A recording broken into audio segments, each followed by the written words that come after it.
Well folks, welcome back to the workshop. Today we're going to do a long video, and this one is going to be a quick fire video. We're going to see how many machines we can get fixed up nice and quick. We're going to start off with a Makita grinder. This one is the Makita DHR cordless brushless grinder. Now this one I'm not sure about because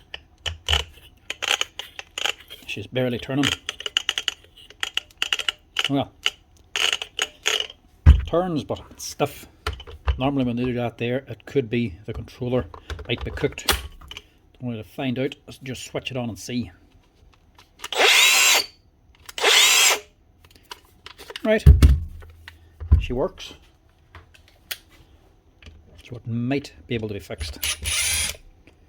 When these get old and worn, sometimes the stator can become loose and shift around a little bit and cause them to rub on the rotor, binding them up.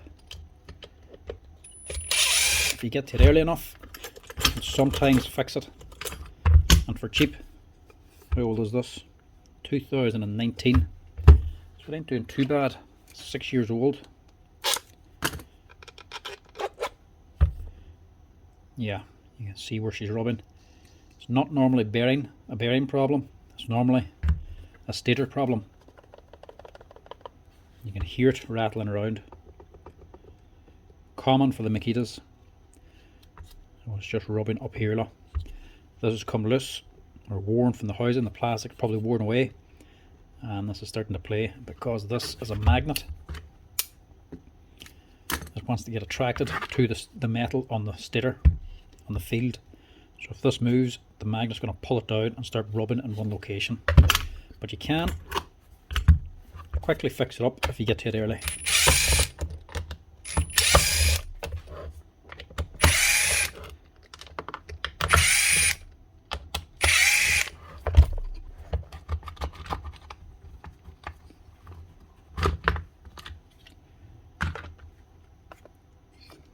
A little bit of a clean inside as well. So this is the problem. The housing starts to wear here. Makita really should be making these with this little support for the field a lot thicker, because of the thickness of this, as this is running and vibrating or banging about, it's wearing away this plastic and then gives the stator a little bit of play. Not the best of designs. If this was thicker, it wouldn't have the problem, or if they put more rubber bumps on to secure it and actually squeeze it together, it would stay solid. But if it still runs and starts, you can quickly fix it by just packing this out.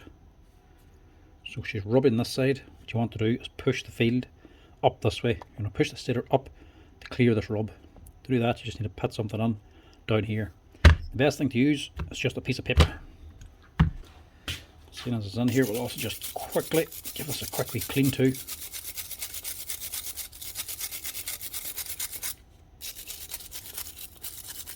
And we'll just blow all this out with a compressor before we do this. These ones, they're not NSK bearings, but they are CHL. They're a good branded bearing, but not so much the brand, it's more the size. This one's actually a 607. Instead of using a wee tiny 605, they're using bigger bearings that can take a wee bit more work. So you don't really have the same kind of problem with bearings as you do with the Milwaukee ones. These generally will run for nearly the life of the machine. Quickly blow this out here now and just tidy it up.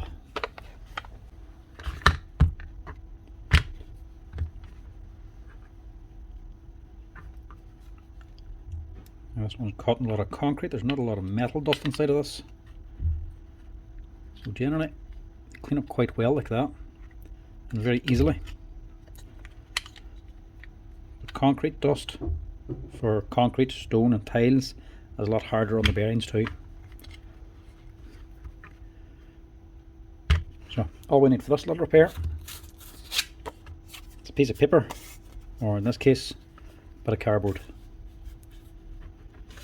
I think I'm going to double over this one.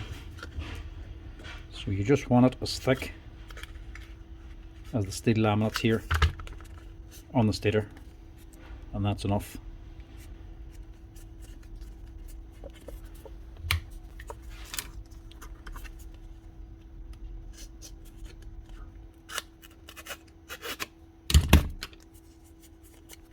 Hopefully this isn't too thick now.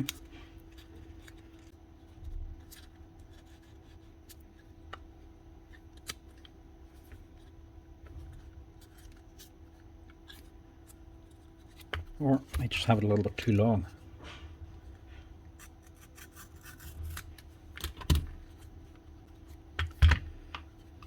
One way to find out.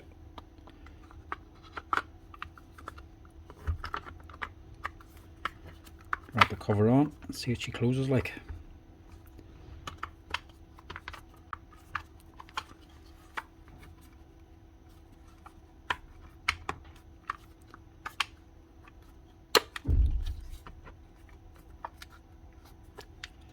A little tight, but that's what we want. So I think that'll do nicely. Now to answer a couple of questions about this repair, because I've shown it before, I always get the same questions. Yes, the paper or the cardboard will eventually wear, but so does the plastic. If you get another 5 years out of that repair for the price of a piece of paper, you're laughing. And if it ever does wear out, you can easily just replace it again. No, it will not catch fire. There's no heat generated inside of these here basically, and even if it was rubbing and melting plastic, it's still not going to ignite a bit of paper. The plastic will burn just as easily as paper. It's not going to burn, don't worry about that. But if it's tight enough, it'll not actually wear anyway. So that should keep this Makita grinder running. You can also replace the housing. This whole clamshell, you can just buy a new one and replace it. That'll also fix it. But you can either pay 20 or 25 euro for this, or just pick up any bit of cardboard and paper and just pack it out yourself. You can quickly test it as well and see if it works. You'll be able to turn it freely by hand. If it's sticking or binding up, you know it's still rubbing it inside.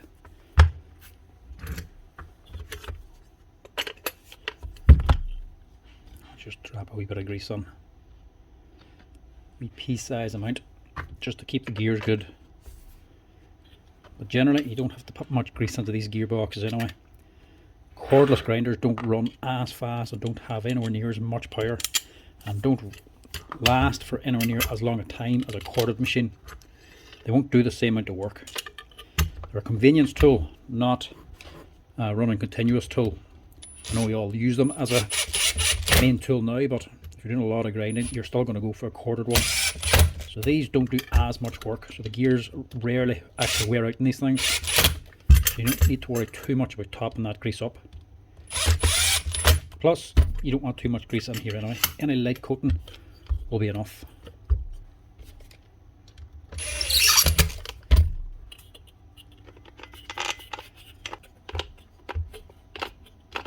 I'm trying to say, now it should spin nice and free.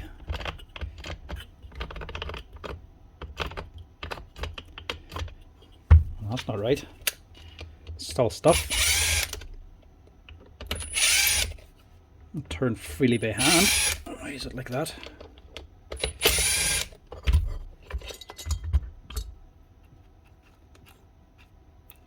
Does turn freely by hand.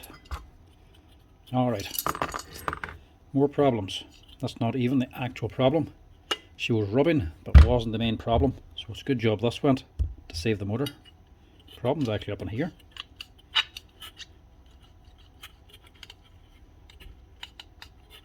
There's another bearing gone on here, look.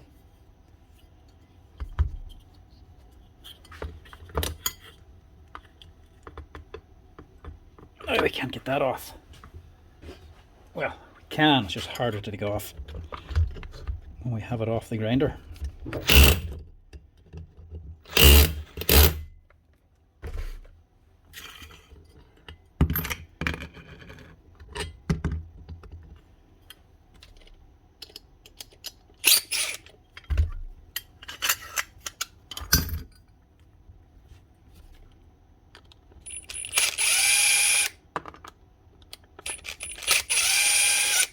Bearing gone on the head, it feels of it.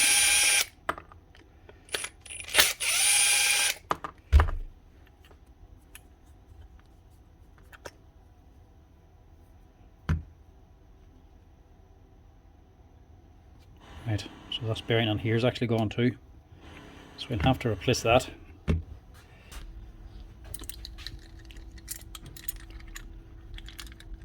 No, that'll not even fit. Use the splitters instead.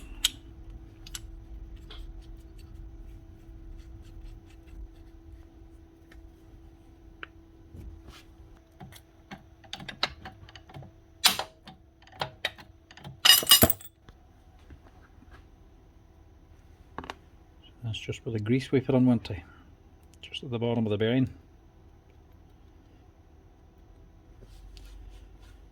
Underneath that should be a little clip.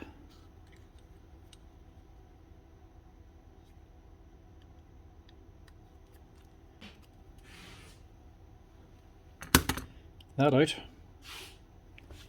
and I support the bottom and press out the centre shaft.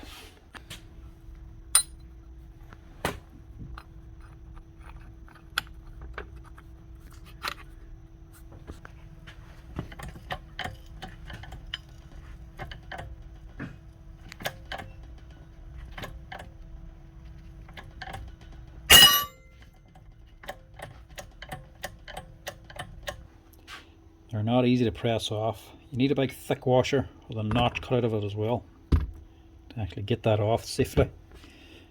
Because if you don't support this aluminium, you'll just end up breaking it. So you need a washer to sit on to support the whole body and avoid those wee pieces sticking out for the guard.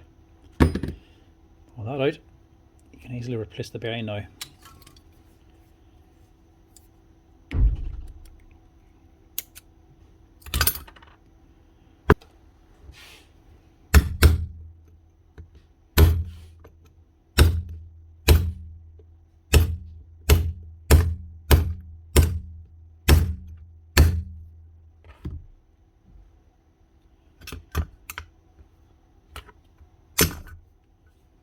Tap that out. There's a wee felt sleeve at the bottom for keeping the dust out of the gearbox too. And that there's your bad bearing. This one is an NTN. Not even sure of that brand. And she's a 6001 bearing. That's what we need here. So we'll just give it a quick wee clean out and we'll get a new bearing. It's actually a 6201, not a 6001. That's a bit too small for this.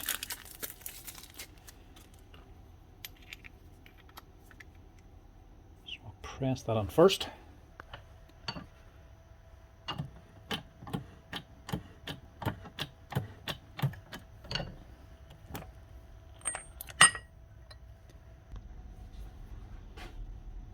One bearing. One C-clip to hold it on.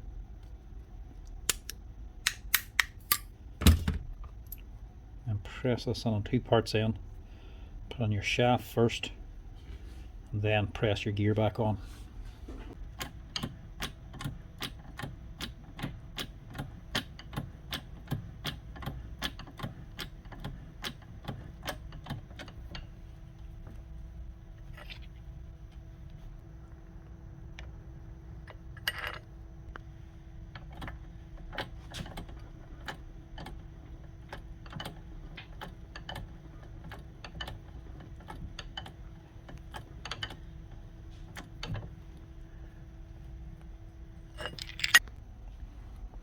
Now we're looking a bit healthier.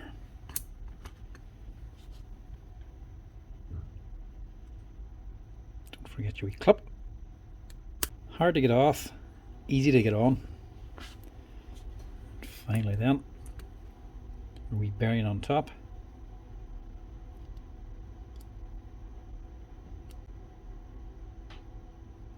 Which is a surprising tight fit. Press that on too. Okay, now we're ready. Just top that grease up again. So we probably washed a wee bit of it out.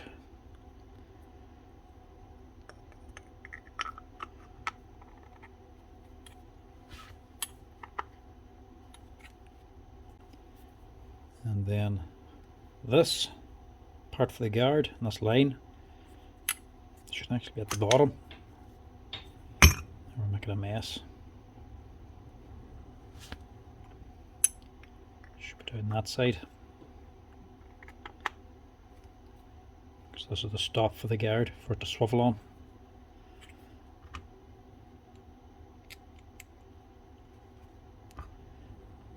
Now that should hopefully be the problem sorted. But at least we have the field sorted as well. So now the thing isn't going to actually just burn itself out.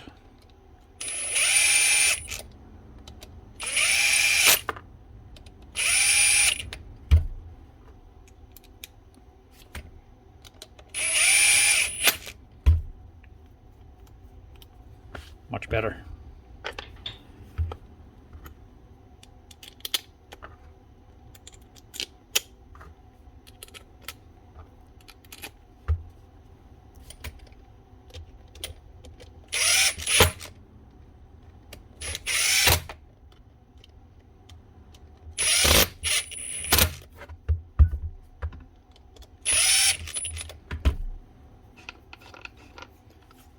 Give it a quick test before we do the guard.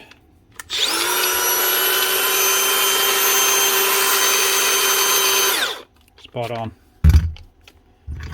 That will do the job nicely.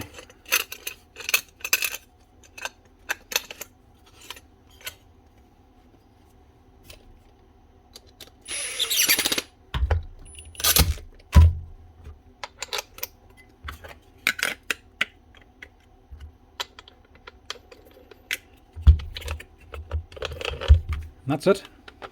One Makita grinder. The DGA 456, the field packed out and a bearing replaced in the head. 2019 machine, 6 years old, able to do more work now.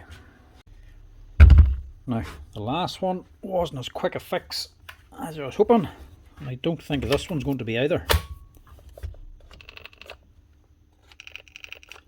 Doing nothing.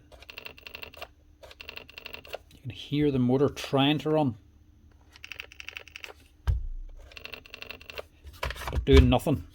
So we'll have to see if we can do anything with this one. Could be a switch, it could be the leads going onto the controller, or it could be the controller itself. We'll not know until we open it.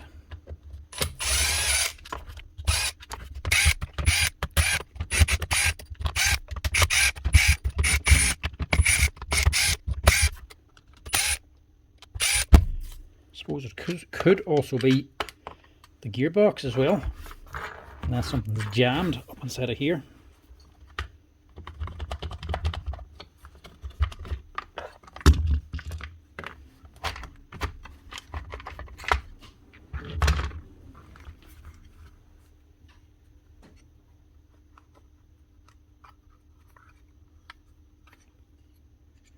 Or it could be the badly manufactured body.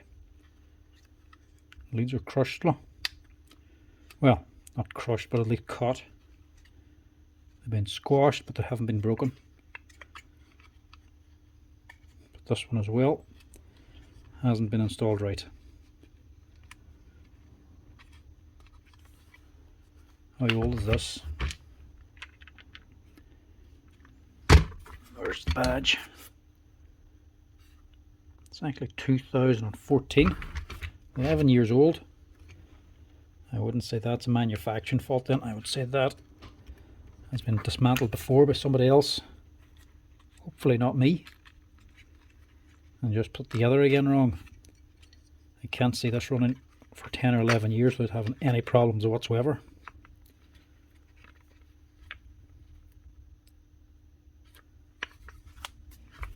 Right. Not obvious to say what the problem could be.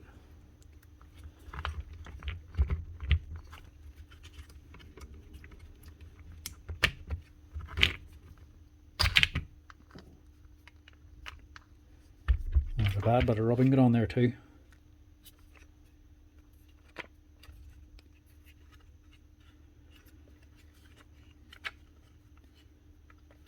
And again, the wiring's all messed up.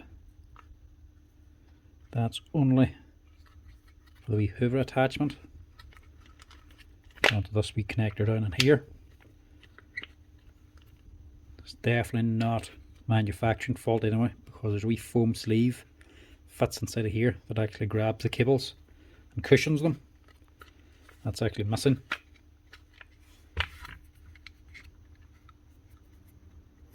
But the leads are still attached. It's a little dark here, but it's not burnt.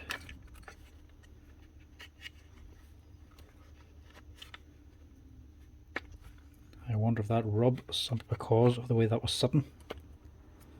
Did it get pinched and lifted up maybe? And it's definitely been rubbing for a while there. Now she's not jammed on the inside. That's turning free.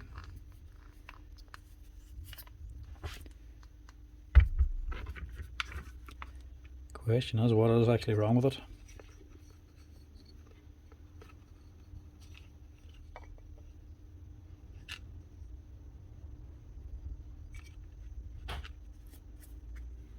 Now for these here connectors, you'll see one of them darker than the other one, or you'll see one burnt away. But they're all on tight. None of them are dark. There's no obvious burning on the controller.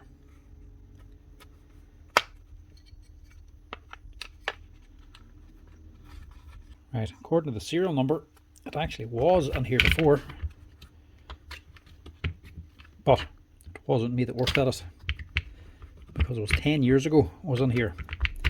I haven't been in this workshop 10 years yet, so it wasn't me that reassembled it, and I don't think it was this workshop that actually put it together wrong, because it was only in for the change lever. It was in 10 years ago, it was done under warranty, and it was only that little knob changed, so this here wouldn't even have been opened. We're going to see if it was the pinched wire here that is causing this.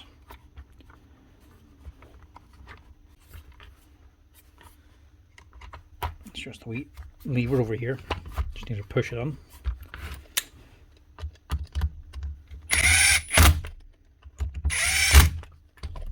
Just want to give it a wee test here to see if she does anything now.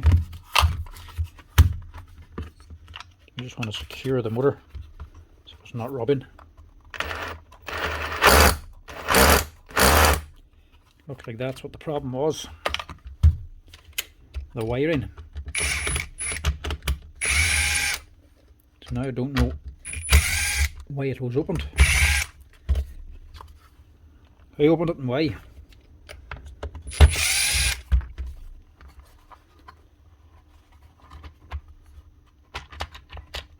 So somebody had it open, didn't close it right, and that wiring pushing on the stator caused it to buckle over to one side, causing it to rub and probably jammed up the armature. There's nothing else I can see wrong with it. Sometimes these little leads here, they can break or fail. I wonder if that switch has been changed before actually, because normally it's all wrapped around here onto this loom, sort of sitting here loose. But it doesn't look any fresher than the rest of the machine. There's nothing else wrong with it. Don't want to go cleaning it out either, if we can't definitely tell it's going to last.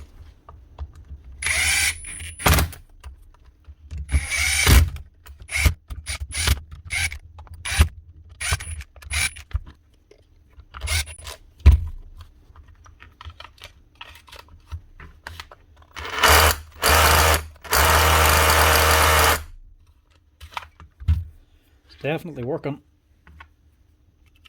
so we'll just leave it at that.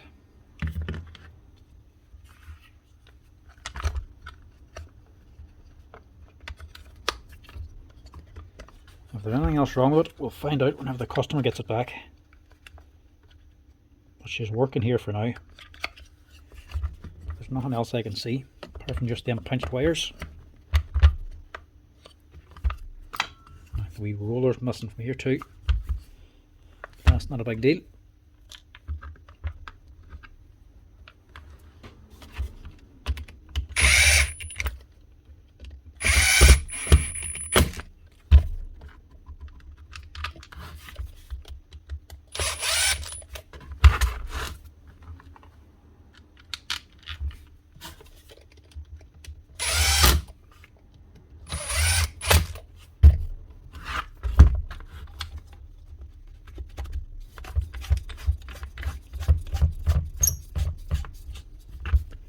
Anyway, that should do.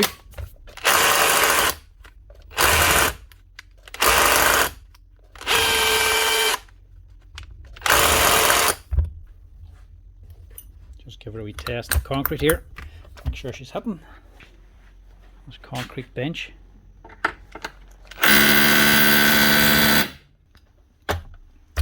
Yeah, that's it. Whatever was opened up for, hopefully it was fixed, but it was just put together again wrong.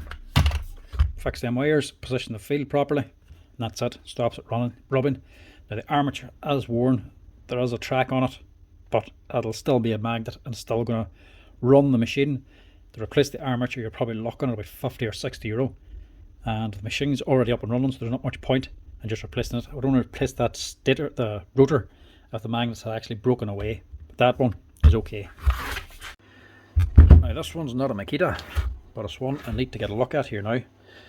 This is the Dewalt mixing drill, cordless 54 volt, and it's been in the workshop here for a good while now, waiting on a part to come in. Part's in, so I'm going to see if I can get this one off the bench here.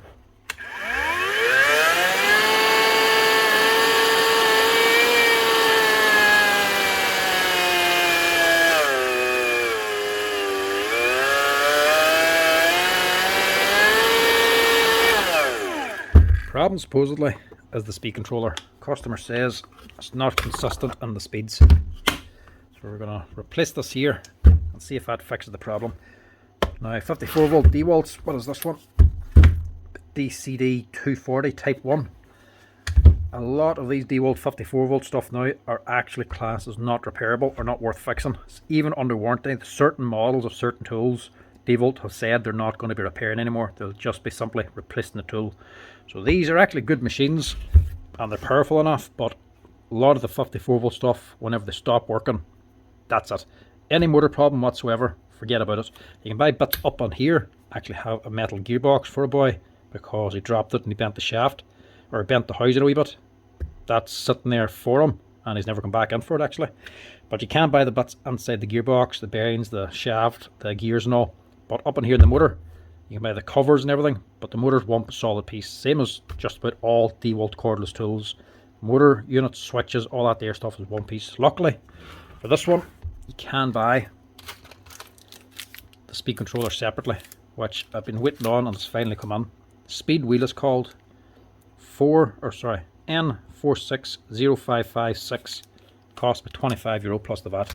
So we'll stick it into this thing and see if it improves the machine a wee bit, because the machine's still running. It's just complaining that it keeps going up and down through the speeds, and it's hoping it's just this here. If it's not this, there's nothing really else you can really do. There's nothing else available inside, not even the switch. And wait till you see the switch in this thing, because it's very surprising that it's not available. Gonna have to do some digging to get this out, because this is a mixing drill and it's mixing cement.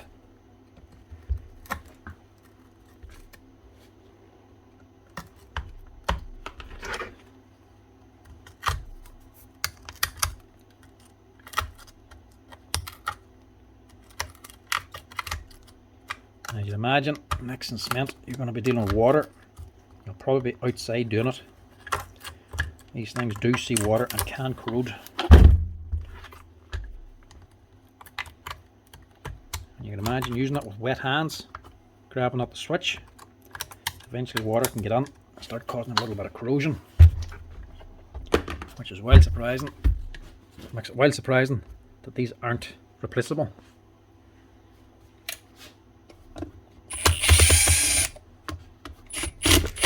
And a bit odd for Dewalt as well, they're actually Phillips screws, not Torx.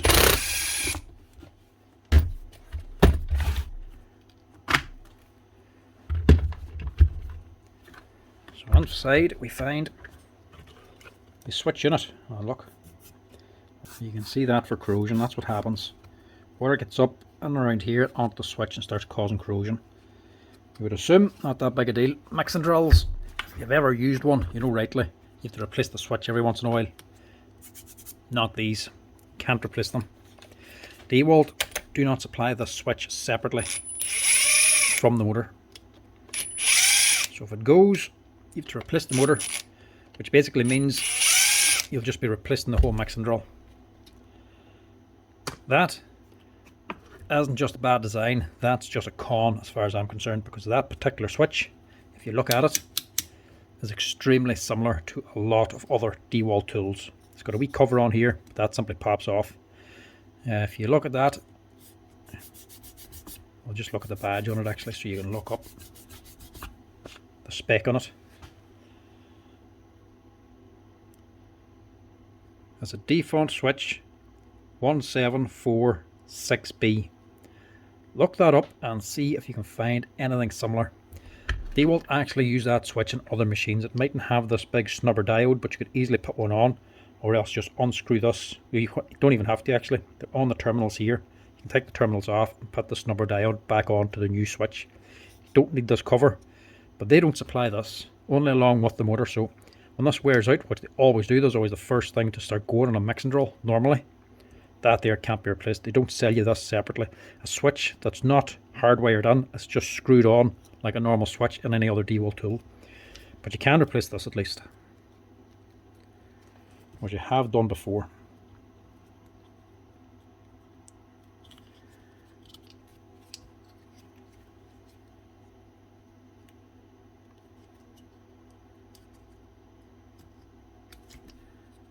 Why won't it come out? I have to take both halves of that off.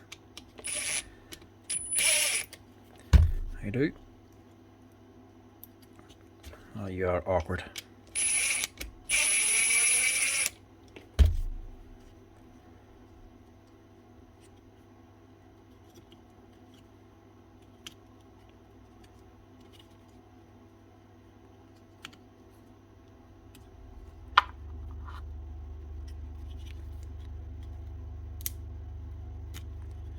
So, get rid of that one and fit this one.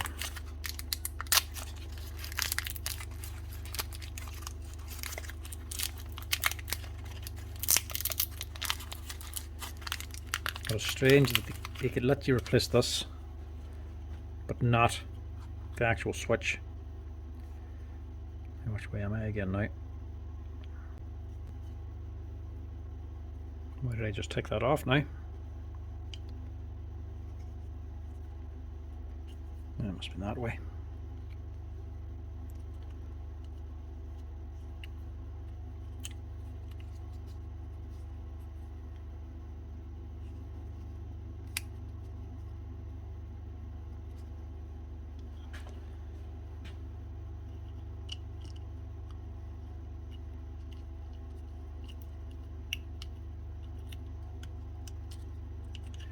Oh, just plug it in first.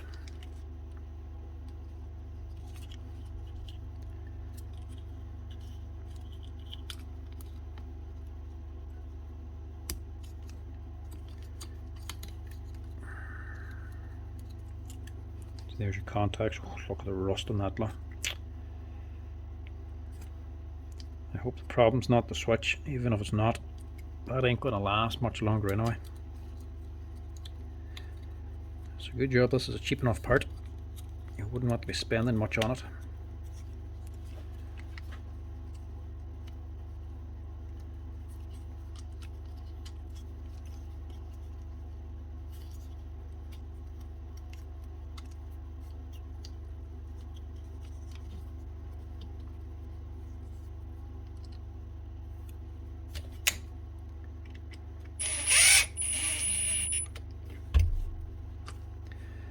As cordless mixers go, they're actually a decent enough machine, but longevity, they don't have it.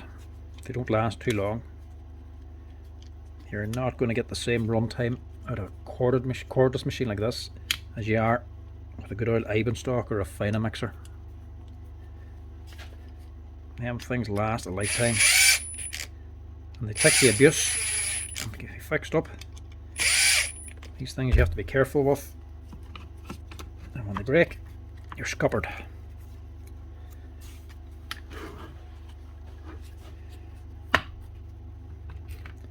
There's not much more I can do for this thing other than that.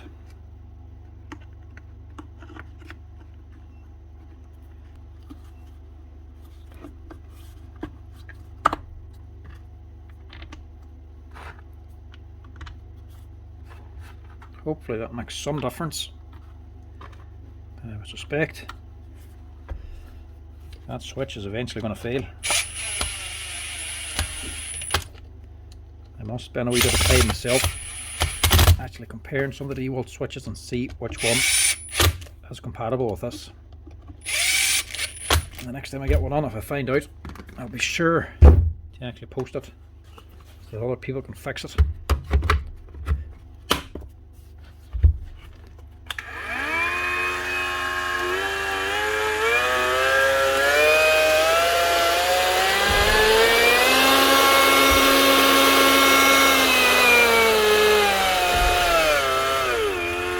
That's her.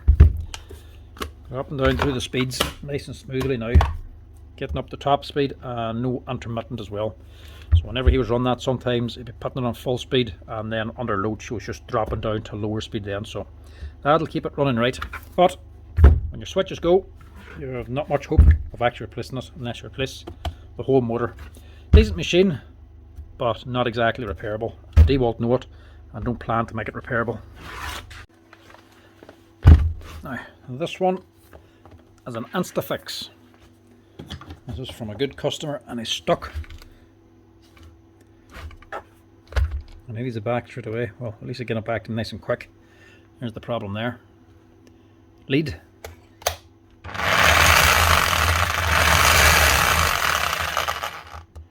It sounds very geary as well. So we can get it running, but we don't know how long this is going to run for. We'll crack open this as well and see what the top's like. You might put a bit of oil into it or something to help them gears. But she does sound geary. And we'll also just change the brushes as well, as these are just about worn out.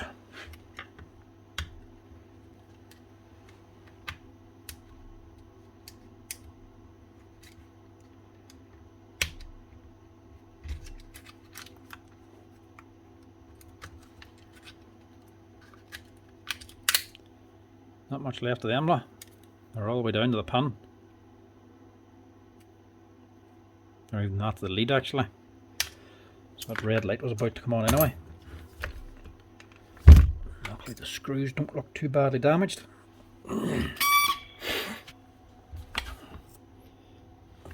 Luckily the screws aren't damaged either.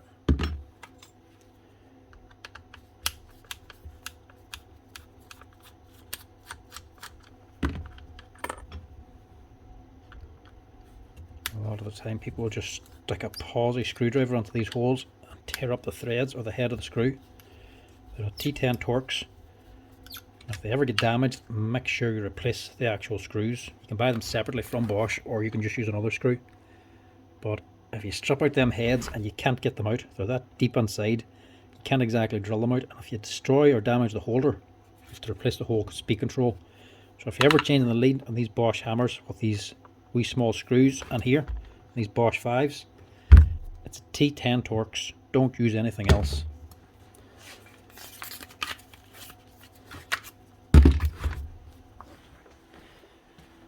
Four meters of 1.5 2-core HR7 cable.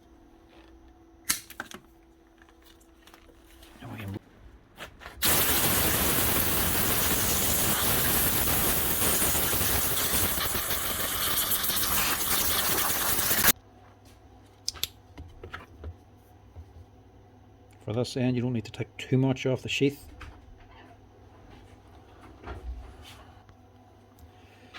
If you put on, leave it too long, by the time these go on, you'll be missing your cable clamp here, and you want the clamp engaged for these things. So keep them nice and short. You don't want to be bending them as well to put them into that here hole. You want to be kinking the cable. You want them nice and straight as possible.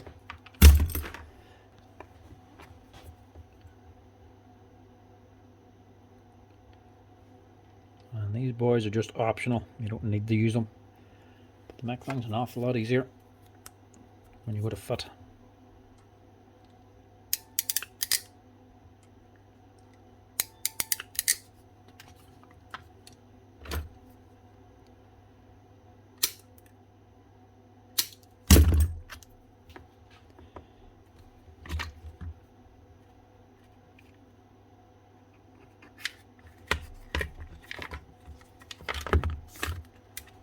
Now,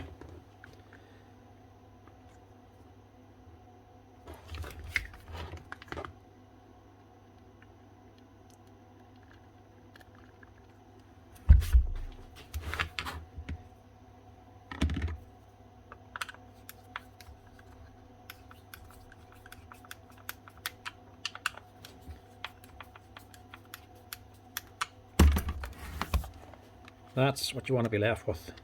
Nice and neat. And you can move this sheath a little bit. It'll slide a wee bit on the internal cables. Well, a good cable will anyway.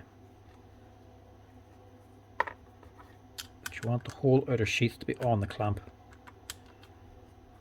Because you're not meant to pull or lift the machine by the cable. But everybody ends up doing it. You only do it so many times before eventually it'll break the cables. But if you don't have this on, if you're just yanking this without the sheath, you're literally just only pulling on these here leads here, and it'll just pull straight out. It'll break it straight away. At least with this clamp on the outer cable, the sheath, you have a wee bit more give and it won't break as easily. Plus it's better for actually bending. A lot of people say this is where the cables always break because of the cable clamps. It's not. That is just the point where it actually bends and flexes the most. It actually isn't back here. It's normally down around this area, but that is where the cable bends the most, where it's been moved around and been worked. It doesn't snap, it fatigues. As in, think of a paper clip being bent back and forth. You can only do it so many times before it'll eventually just snap. You haven't snapped it in half, you haven't pulled it, it's just broken due to fatigue. Same thing happens here. You bend these wires around enough times, you'll just eventually start to weaken, fracture, and then fatigue and fail. It always breaks around here. It's not this. Some people recommend to take this out to stop it from breaking. You're just going to break your cable so much quicker from being yanked out. Always put that on. Brushes then are just 1617 014 144. These will be readily available online. Cable will pick up in most electrical places.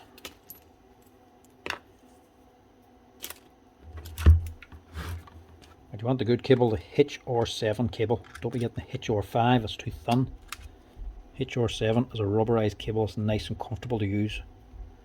A lot nicer than just the old yellow Arctic cable. It lasts a lot longer.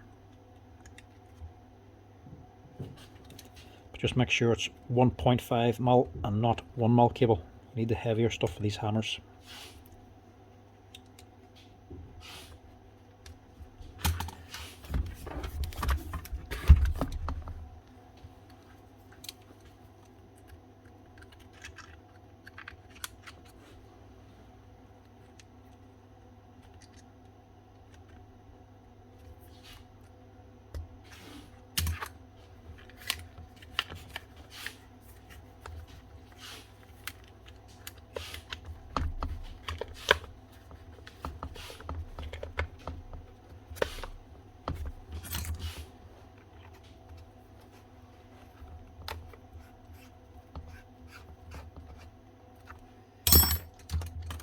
Reuse the same plug. There's nothing wrong with it.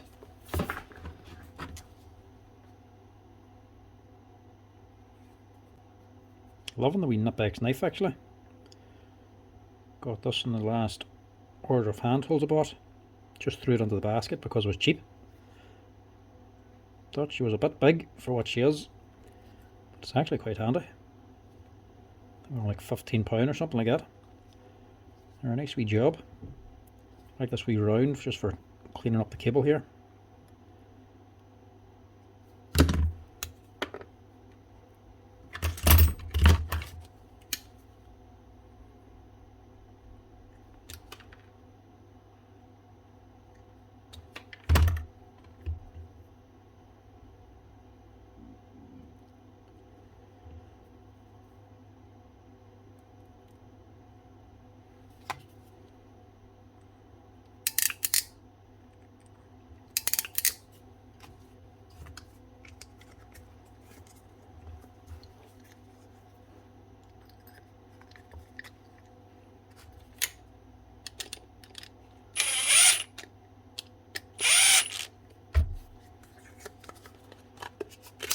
Now,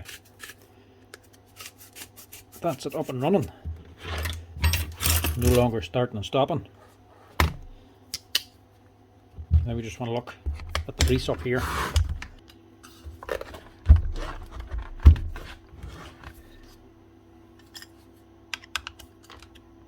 I imagine these gears are going to be worn, but there's not much we can do about that. We're not going to replace an armature and a crank just for some worn gears when it's only in, especially when it's only in for a broken lead.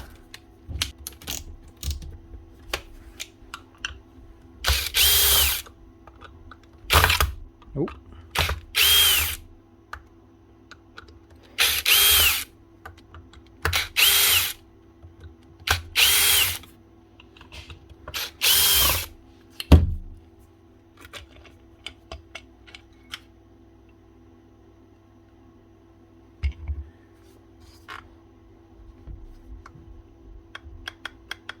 Yeah, she is worn, but you know, not worn as badly as I thought.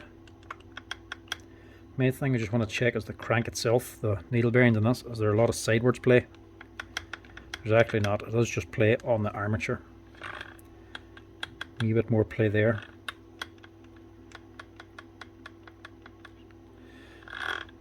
There's play, but it's not worn out.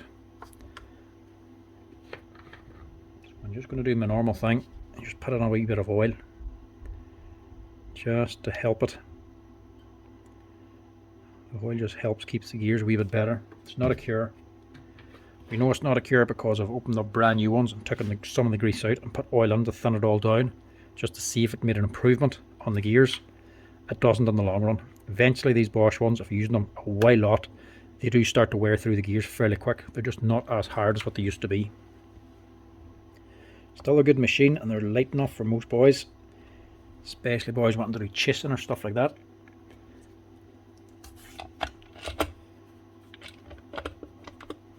But they do wear, no doubt about it. Yeah, it's not going to get it on because of this lever.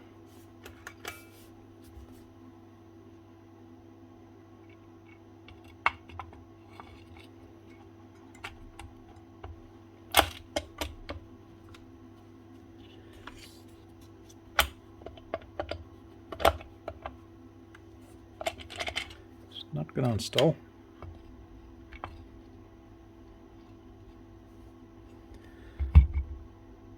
Just put that forward.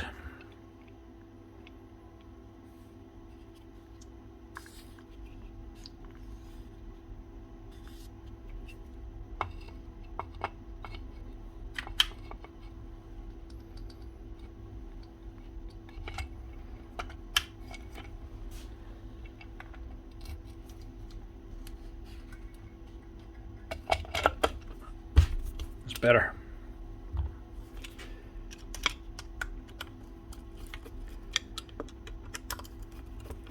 The grease will keep it running and hammering a wee bit better and might help the gears a bit, but it's not a cure. Like I was saying, they will still eventually wear.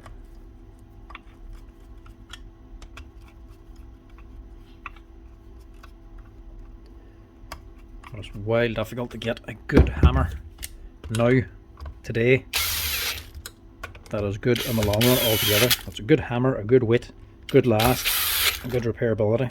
There's none perfect about that.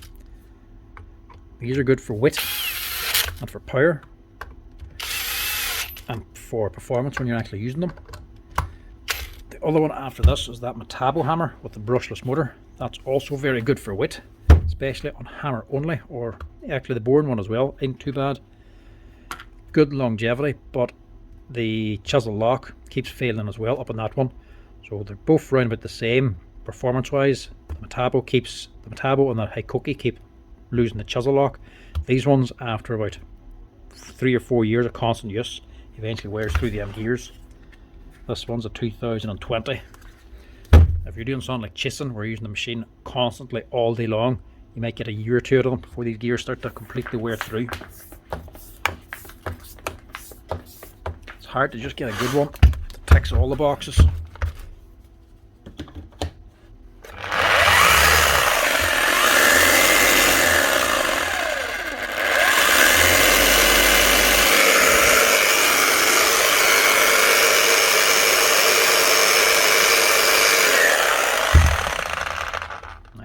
the gears there now.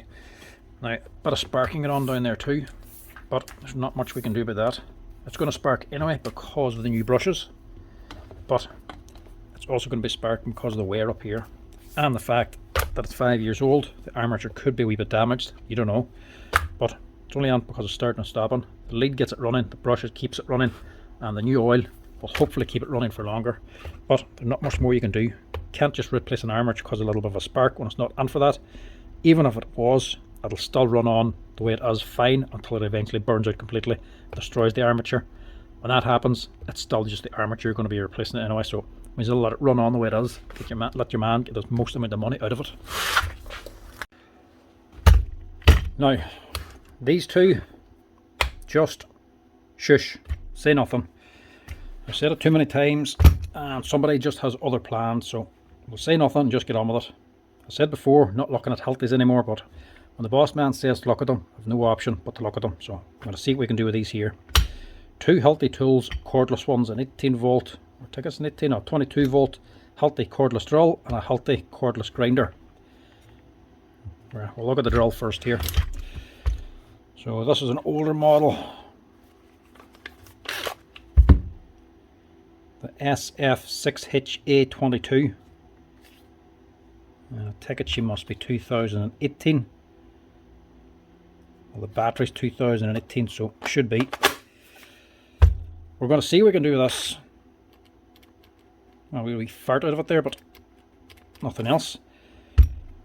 Right, like I said before, we no longer look at Hiltis, and it doesn't matter what's wrong with these. I'm not ordering any spare parts. We're no longer ordering any parts from Hilti, so this is going to be a simple fix or no fix for both of these. So we're just going to have a wee look to satisfy our curiosity and see if they can be fixed. If we need parts, forget about it. So we'll take it. Never actually opened one of these before. Take it. It's a brush machine. So hopefully it could be a set of brushes just needed.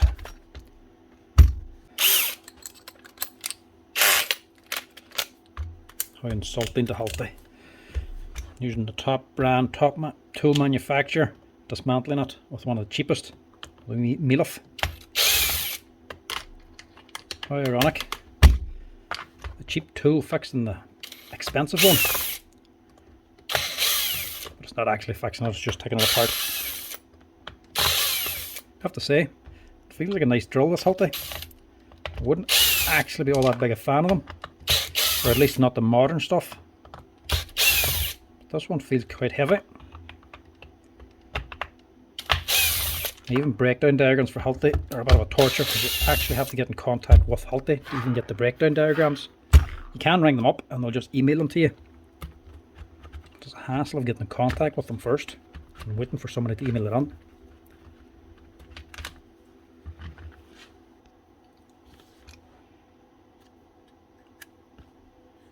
Right, so we're not looking too bad so far, or are we? It is a brushed machine.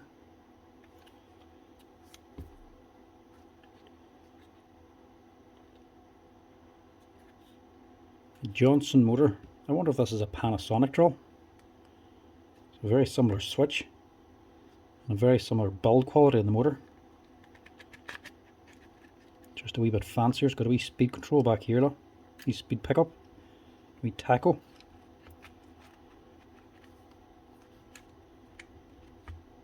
And of course that's just not going to pull off now because of that wee tacho. She's done a bit of work now.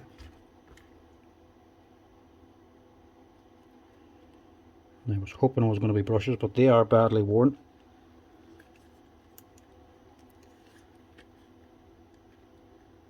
But they are not worn through.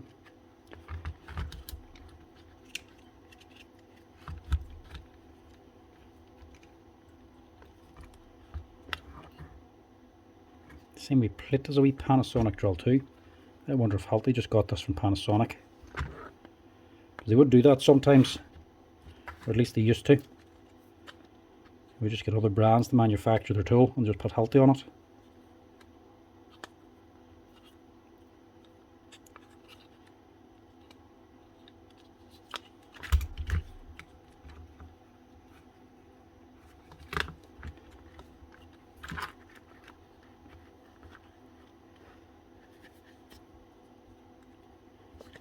A separate wee board up here too, look. All completely open, look. That's not a very good design.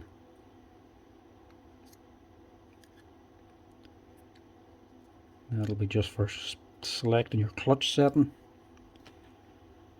and that's just for your speed regulation.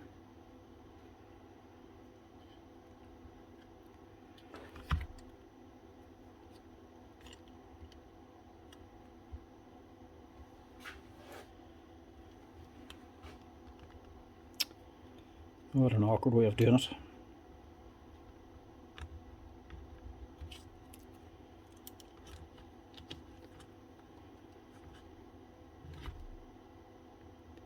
So dismantle the gearbox to take off the motor.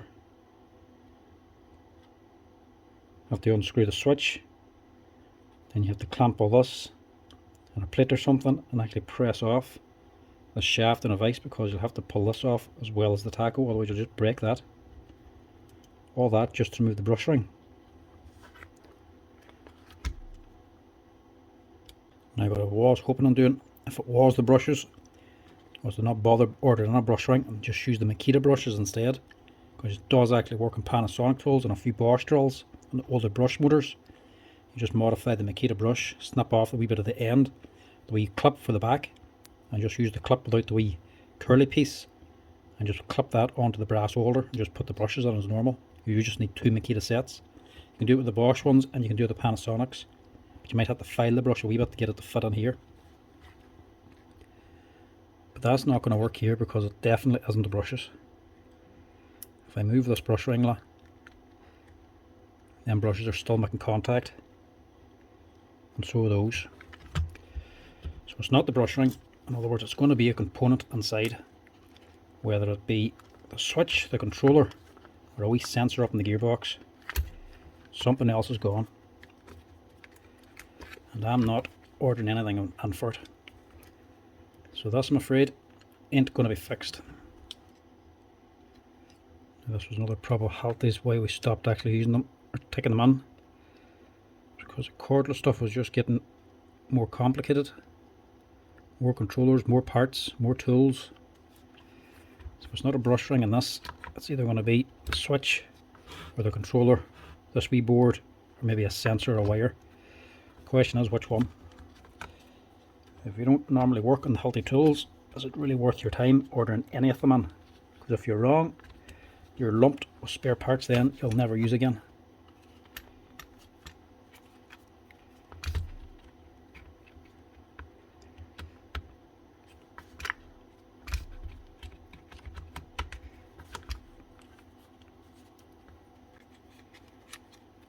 Regardless what this is, it ain't going to be fixed here. I'll have to go to Hilti. That's if the customer wants to pay that kind of money, and if Hilti even fix these things still. So a lot of the time, once something is not sold anymore, they'll use any excuse they can to not fix it.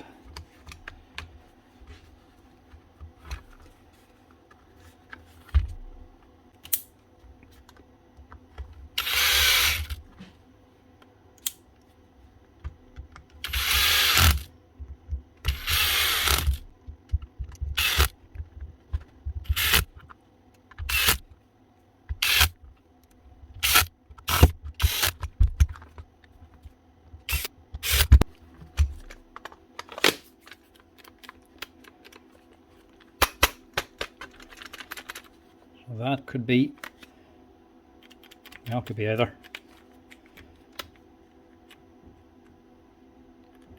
Actually, I would say that's more than likely a controller, which would mean it'd be an expensive fix anyway. So we'll forget about that one. There's nothing we can do. Have a quick look at this one too. I'm not sure if we can do anything with this either. That's rubbing.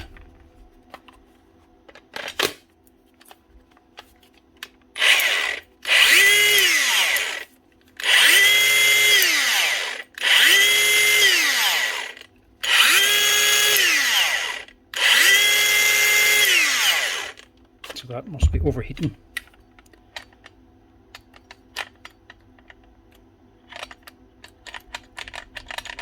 Turn them free there. but it's stuff there, look. I don't know if you can hear that.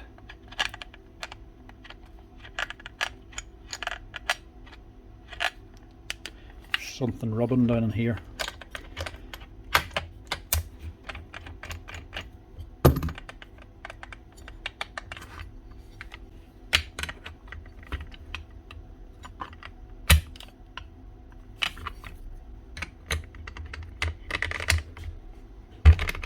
It's a good idea actually. It does screw on. Saves you losing the bottom nut all the time.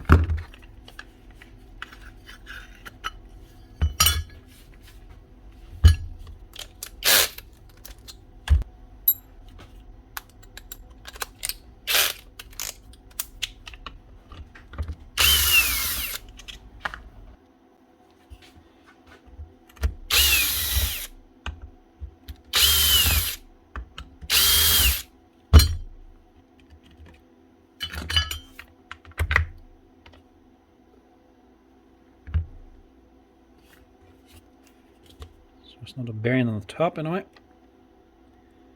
Something on the motor maybe.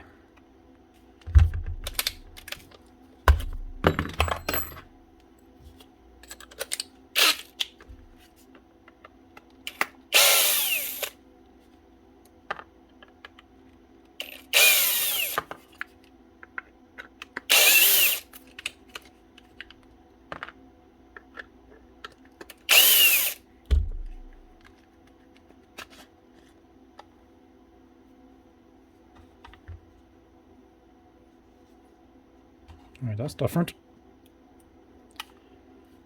One motor unit, it just drops it and plugs onto them connectors at the back. So just a controller on this side, we know that's working because that's running. And then a motor unit this side.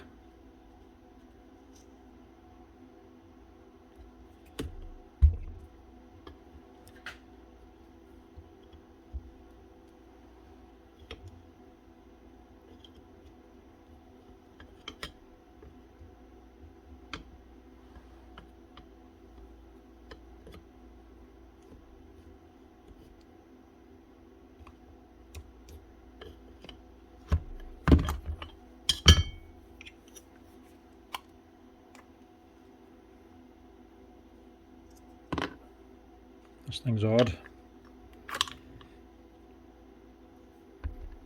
But nicely built.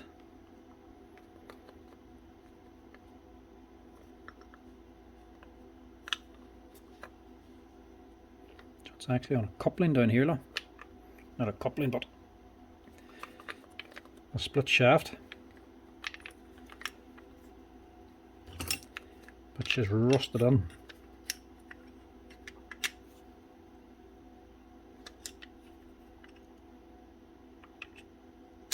Oh, don't damage anything.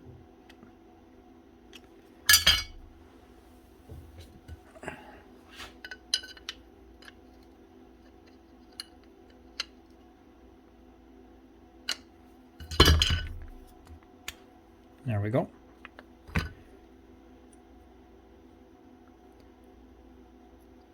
Nice head. Gear pressed onto a bearing back here. Shows a wee split shaft for putting this together. A wee bit of rust just on it. And then a nice brushless motor. So the rubbing going on up on here, look. Yeah.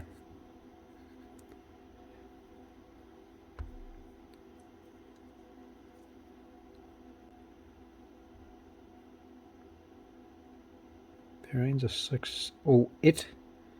Strangely enough. So not a branded bearing. No brand on it. That's a bit odd for Hilti.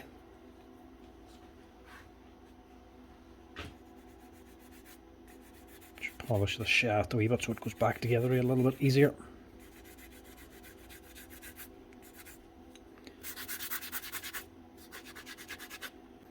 Because this is just going to be one motor unit. You're not going to be buying any parts for this.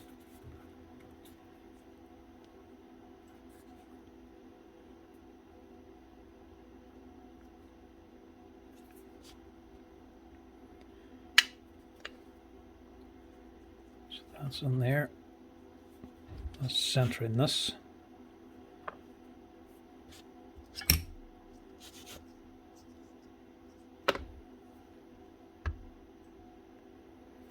Now, there's nothing I can really adjust on this, is there? That's going onto here, and that's supported at the back. And these are all clamped together.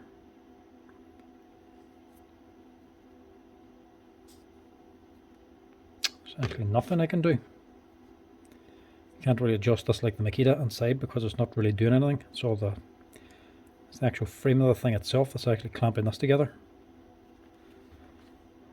And there's nothing inside the clamp anyway because it just literally slides on. Right. I don't think there's much I can do with this apart from just ringing Hilti and ordering a whole new motor, which I'll not be doing. But at least we'll tidy it up and see if any debris might have caused the rub. Free it down, we'll clean out this plastic, and hopefully if there's anything there rubbing, that might get rid of it.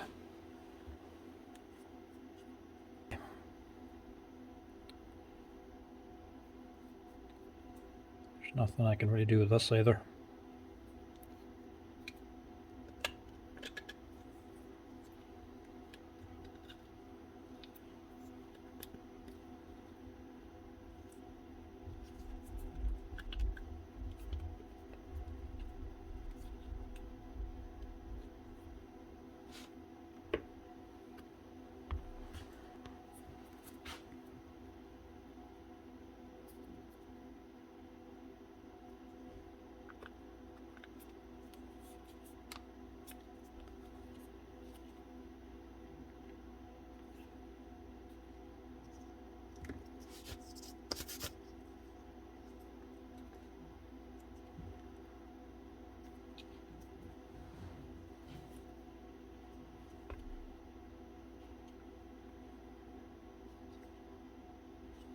This has to go on right too.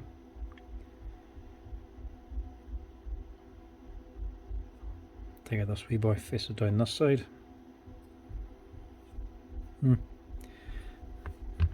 Yes, it is.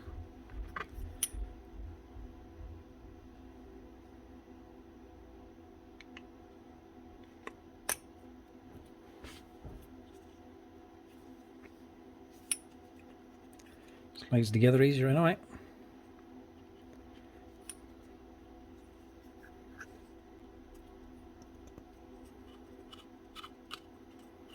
As you can see, that's still rubbing.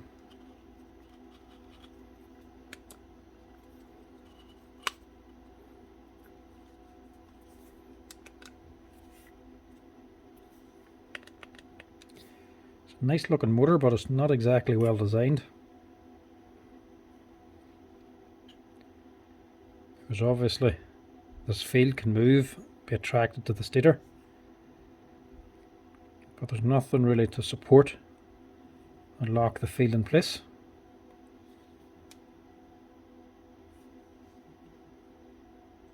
I mean, that's it, it's just sitting there now. You can pull it away again now. But you know what I mean, there's too much play in it.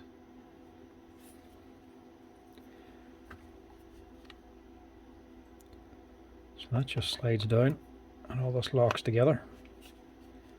That's just sliding under them contacts. Yeah, don't like that actually after all. It's not that great.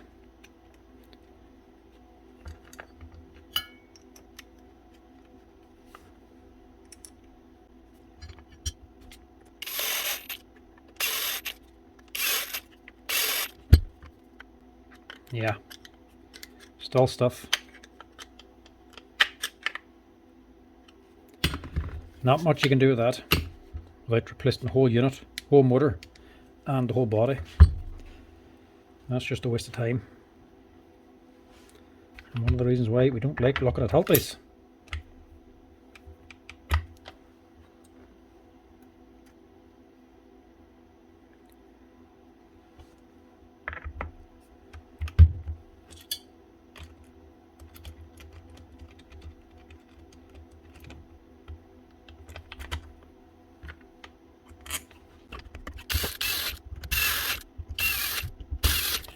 In other words, it works, not for very long. See what I mean? Two stuff.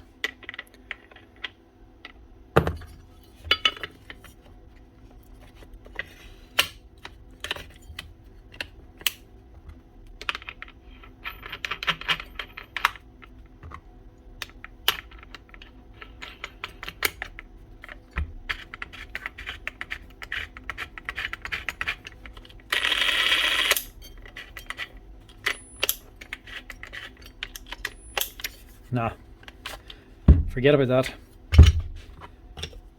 Not that great a design, at least with the clamshell.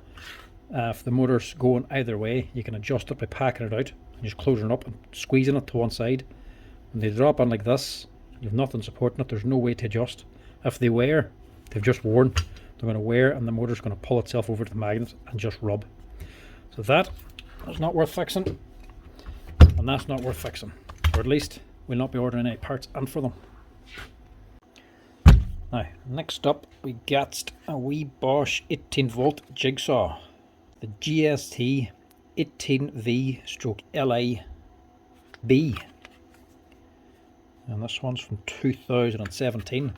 Nice wee machine, but it's only a DC motor inside. It's a brushed motor. The brushes wear out, you have to replace the whole motor unit. A little bit expensive, but in general, a nice machine. A lot of boys actually like using these. Might only be a DC motor, but they've loads of power inside.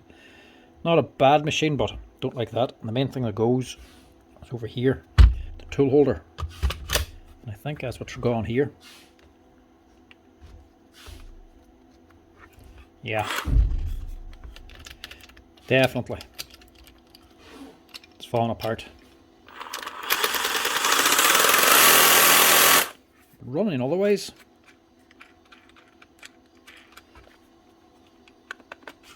Right, this will be worth fixing anyway. Not the cheapest wee part in the world, but definitely worth putting on.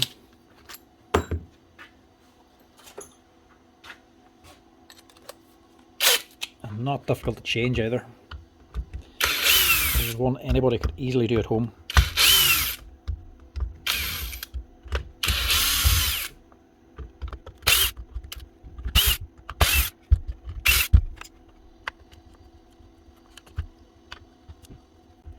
I don't know what actually breaks these things. I don't know if it's abuse or just generally them wearing out. This is the main thing they normally come on for. That, the motor just been gone. General gearbox issues up in here. Don't really get many. And also don't get many motor problems or electronic problems. The only thing about these Bosch ones is the switch. You can't replace. If it goes, you're replacing the controller as well. But these ones, they're a good quality switch. They don't generally go too often. I don't think I've ever had one on with a faulty switch.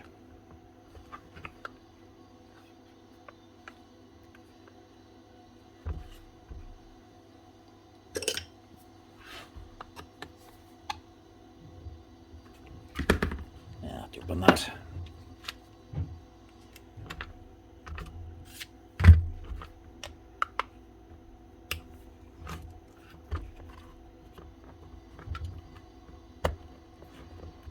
This can sometimes just squeeze the cover a little bit, making it hard to take off.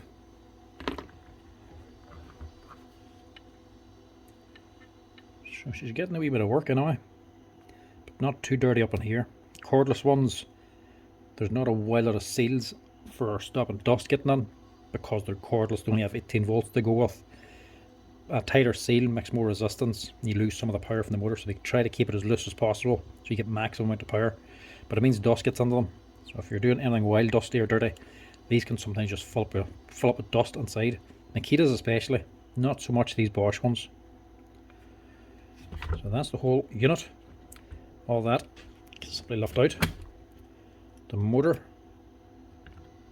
is separate. The fan's actually attached onto the gearbox section, not the motor. Then once that's out, then you can simply spin this around so that the wee rollers at the bottom, and you can just lift it up and pull out your tool holder. Take note of the direction. Well, I suppose a new one will be able to tell with that anyway. Also just check the wee bushes here. This one is not part of the tool holder. If this one's worn out, you'll have to replace that. Again, not an expensive part, but another thing you'd have to buy if it wears out. This one's okay. The bottom bush is the one that does wear, but that's part of the tool holder assembly. So we'll see if one of these in stock now. And these are on some of the older boxes. There's the 100. I don't think it's that one. This is the newer Bosch jigsaw, or newer compared to some of the older ones on here. Pretty sure they were in the old box.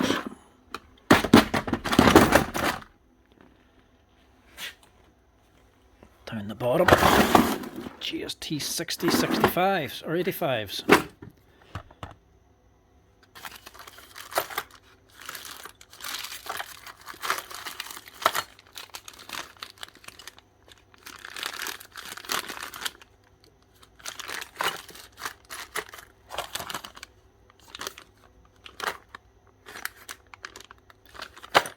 Which one is it?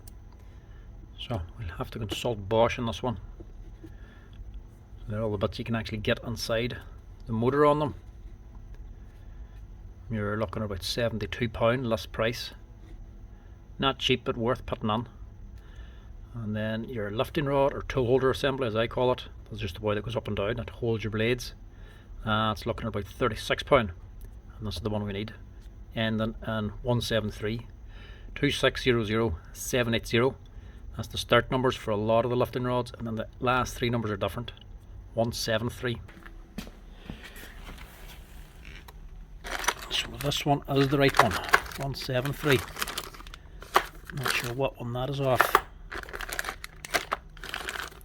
Not much in difference. Main thing is just this here rod's a little bit longer, or the actual cutout. A lot of the times Bosch will use the same part on several tools and have a different part number. They can sometimes all be the same. So there's a different one again. Look.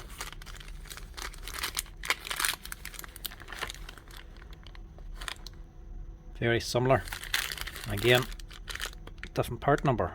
175s. We have this one, so we'll use it. But I will have to remember to order a few more of these for stock. So these are the ones that get used the most now.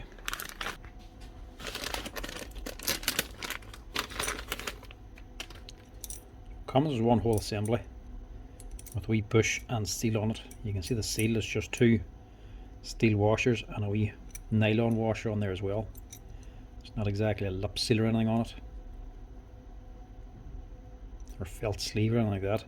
It's fairly basic, but still better than some of the other ones. And the writing's different than this one, but it just must have been changed. Just make sure you fit it the right way around. So obviously if you put it on like that, you'll not be able to turn it. You have to fit it like this, so you can actually turn the lever.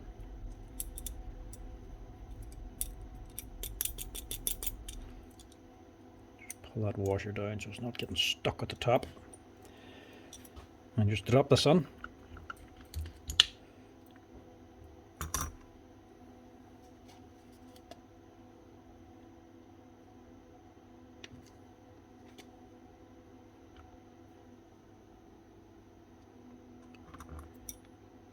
So just drop it onto the steel bush at the top.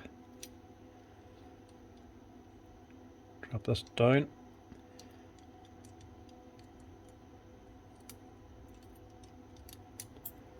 This around that way, and that'll drop onto the housing. Then you have to get this all back in again, which is a little bit difficult whilst you're trying to balance everything. Stick it on the motor first, pull out the spring,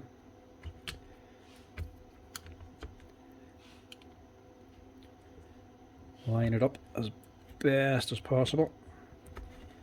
There's two screws on the back of the motor here, they actually go on to the housing.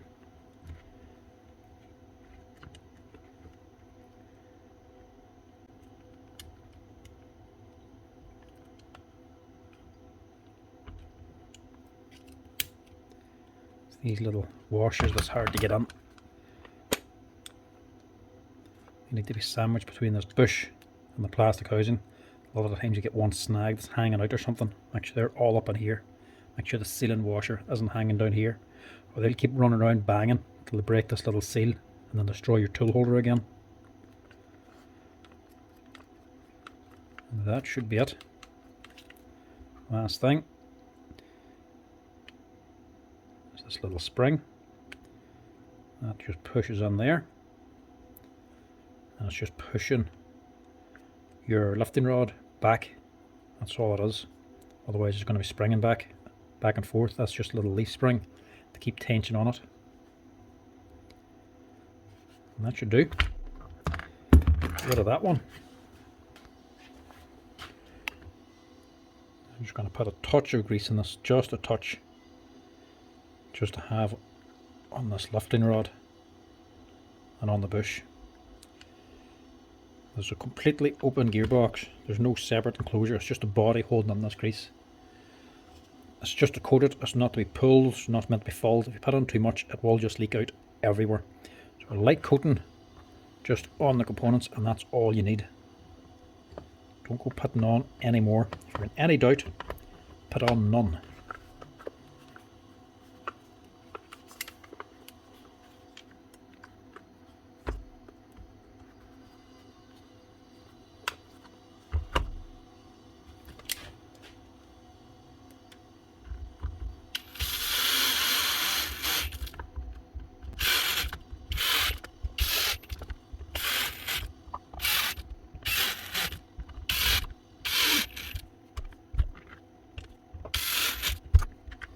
Tighten up these deeper ones in by hand, make sure they're all the way in.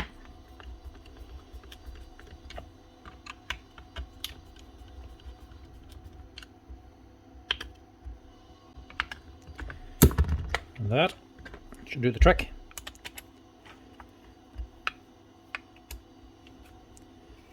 And also the little guide roller, which is slack, but it's not worn out. Sometimes they can get a wee flat edge on it, so they don't actually spin anymore.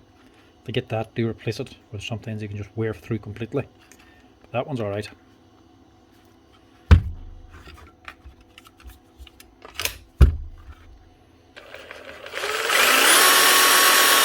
That's her.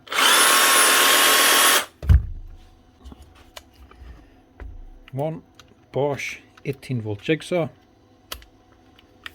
with a new tool holder, or lifting rod is the correct name.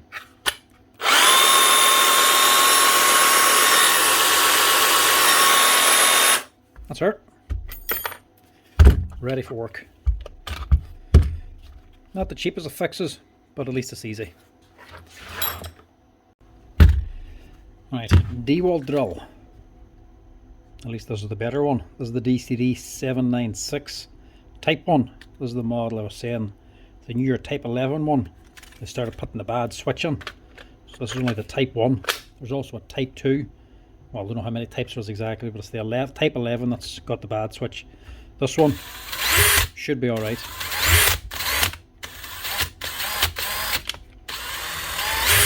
Question is, what's it in for?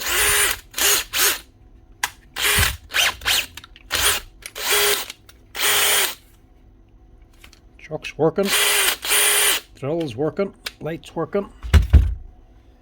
A wee board or something, don't want to damage the new lino. Yeah, there's the problem. Standard one. One that's always wrong with these Dewalt drills, that always was the problem. The gearbox housing. She's jammed in hammer mode. Just test that in hammer mode. Yeah. No difference. Right. Strip this one apart and get under the gearbox. See if we can either replace the gearbox housing or fix up the bit that's jamming the hammer mode.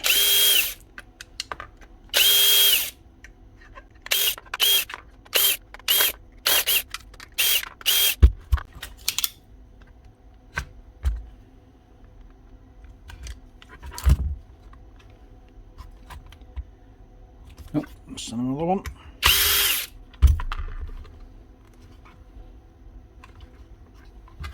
and missing more labels.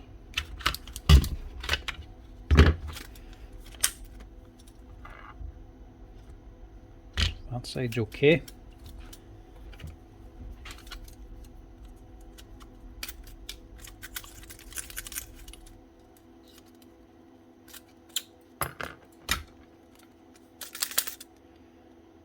Our problem's up in here, but we have to take off the chuck first. So we have to dismantle the gearbox to lock the spindle to remove the chuck, because we don't want to destroy the chuck, otherwise we'd have to cut it off and replace it. We want to keep that. I'll give us a quick wee wipe down first. As drills go, these are actually a good wee drill, just as long as you didn't use hammer mode. Clearly this man did, and this is the consequence of it.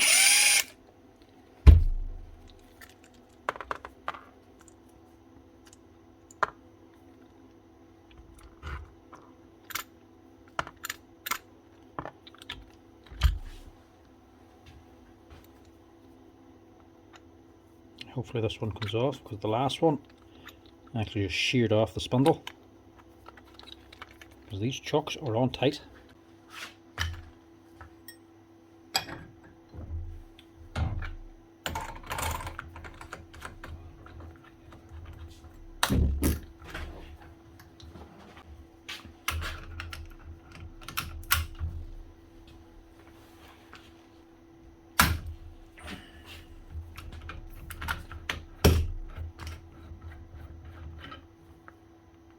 That wasn't too bad. So we need this off to get to these.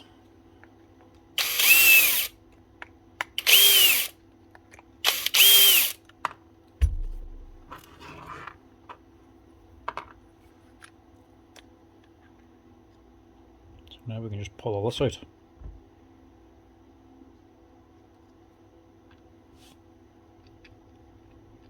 Problems normally down on here.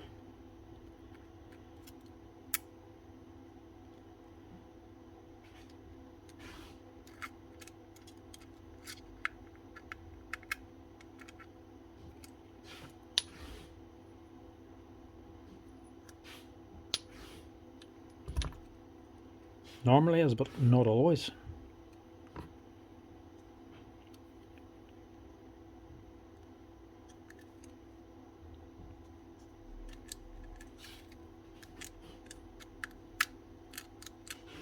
Yeah, so there's the wee lever for engaging, and if you turn this around enough, so you boy on the inside, catches this, pulls it over. This is on a wee wedge, a wee slope, and shows this here gear down here. So now if you push it over, it actually lifts this up to engage with this side of the hammer mechanism. As you can see, it's not lifting and it's not going down. So there's something going on here.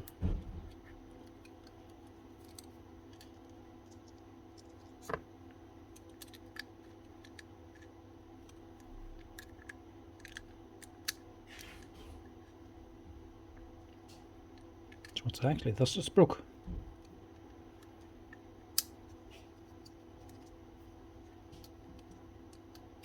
Like this wee pin, this end of the spring more like.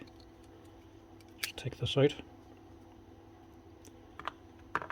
So that is part of this. It's not the actual plastic housing this time. So this is actually snapped. So the mechanism's working, it's just not doing anything to this. This is just snapped off completely, so it's not going around to lift this. There's a little bit of melting going on there, a bit of plastic. A little but not a lot. Still get away with it. Right, so all I need is this. Now I know it's not something I have in stock, and it's not something I'm going to get in stock, but it is something I can get out of a scrap machine. So onto the bargain box, see if I can find one. These are all old drills, all scrap ones. bits and pieces of everything in here. The whole gearbox is a bigger DeWalt. There's a couple of bodies here, so looking good that it should have something. It's a Makita.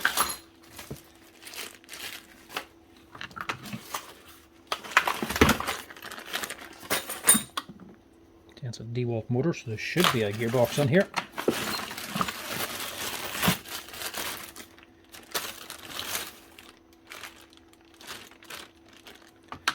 That's a gearbox, but is it the right one?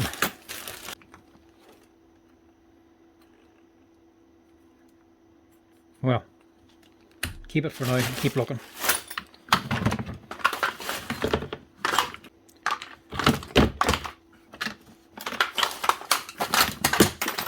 This thing's just a torture because everything you want is at the bottom.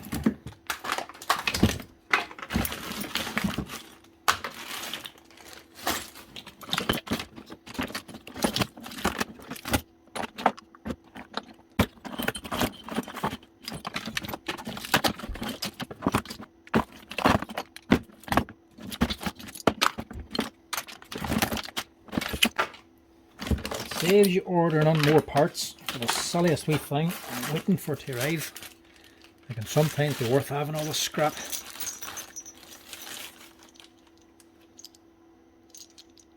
a Makita one.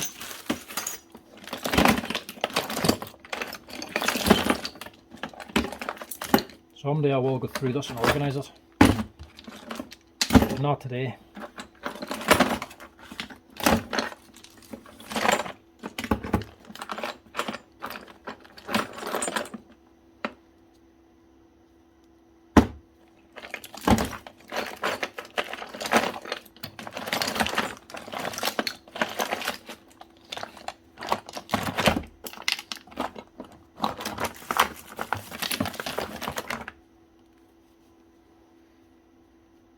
Now, that's what we're looking for.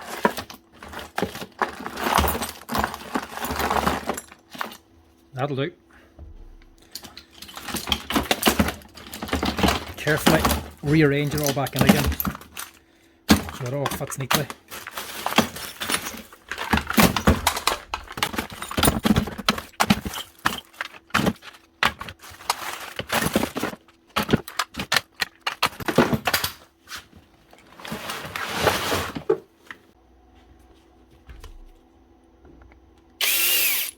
That's the exact same gearbox.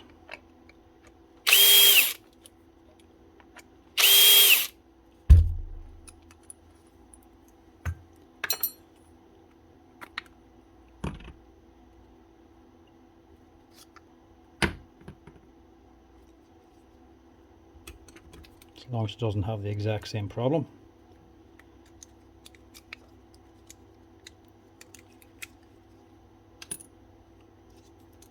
And this one had a bad bearing lock.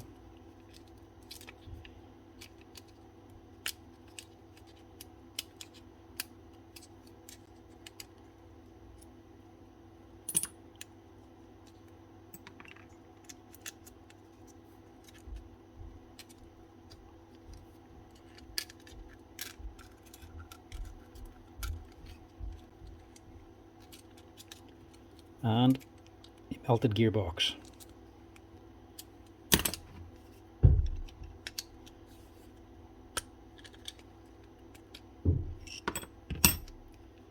So there's the piece we want.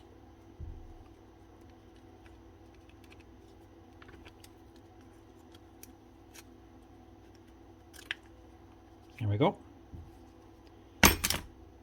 Cheap part, now for free.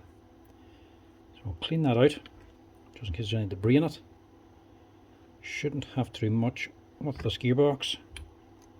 Don't think it's going to be worth cleaning all this down. We'll just reuse everything else that's in it. Right, wipe this down. So this wee boy is called the ratchet. It only costs around less than €10. It just drops in there. That's it. I'll get the spring on here first.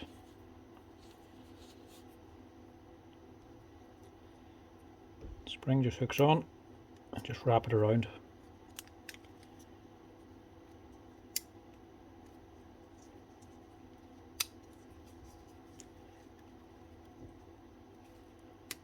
And the other end then just hooks into this hole.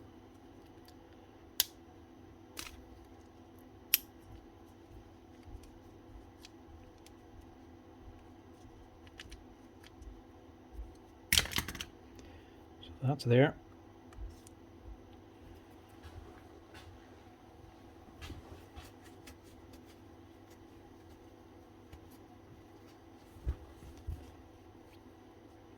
This boy just drops on too.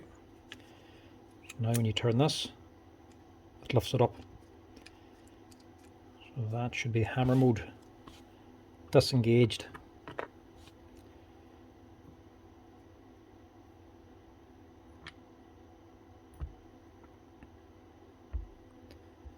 And the other bits are out of that other gearbox.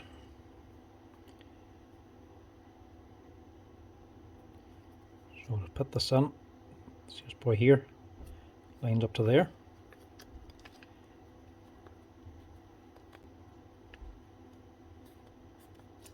I feel like I'm missing something.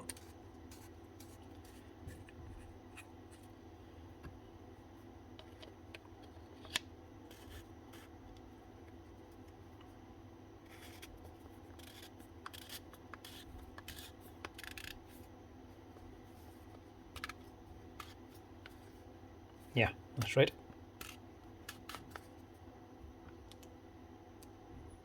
The washer still on this one. That all just goes straight through. Just give it a wee twist to line these holes up correctly, because they are position sensitive.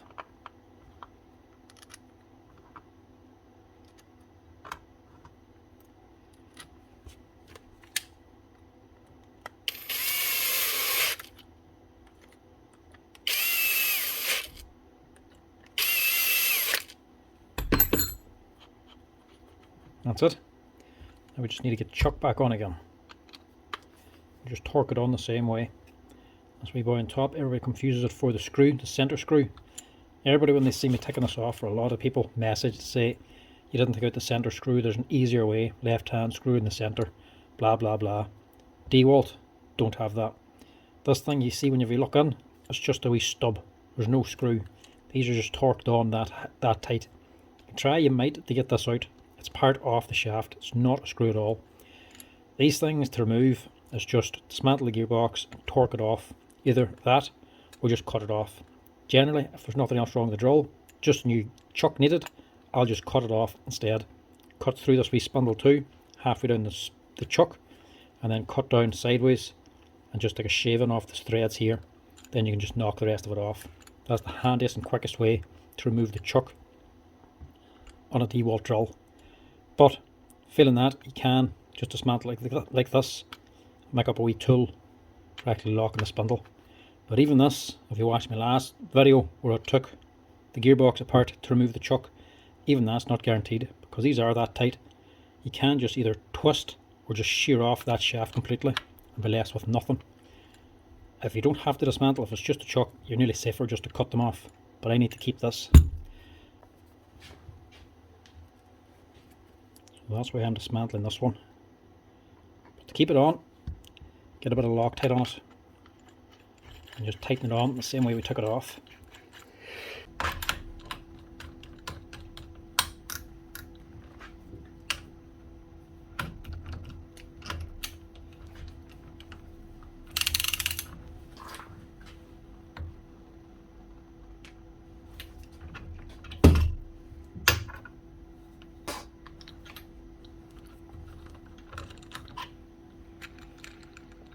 That's it. Now grease, no, I didn't put in any down the bottom. That's because it doesn't really need it. Get a little bit on here just. Mainly, just hold these here pins in. Make sure you put them in flat side down so the round is sticking up. So it's going against this here wavy gear. That's part of your clutch.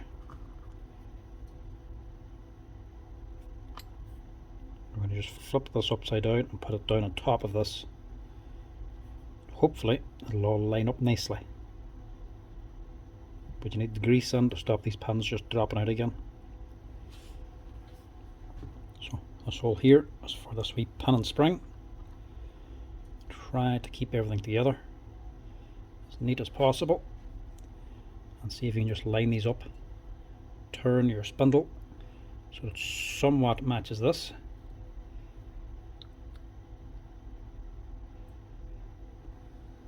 And just drop them on.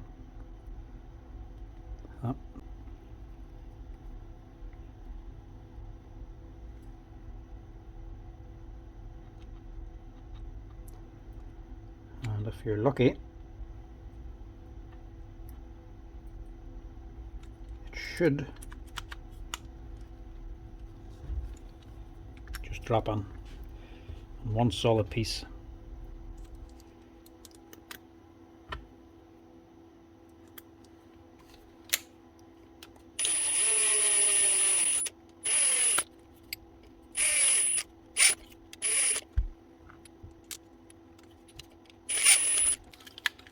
What'll be wrong with that? For a quick and easy fix, especially when you have a second-hand part lying there. You don't even have to order anything in for it. It's the gearbox rebuilt. Just quickly clean this and then we'll stick it back in.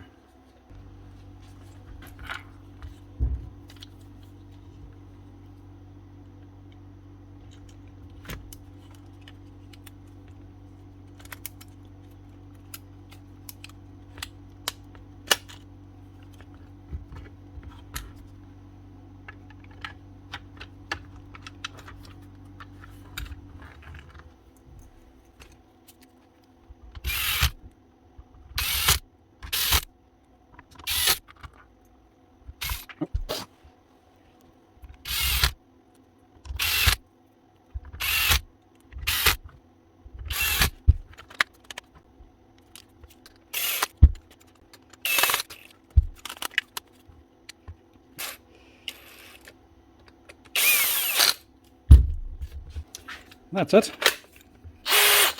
One Dewalt drill.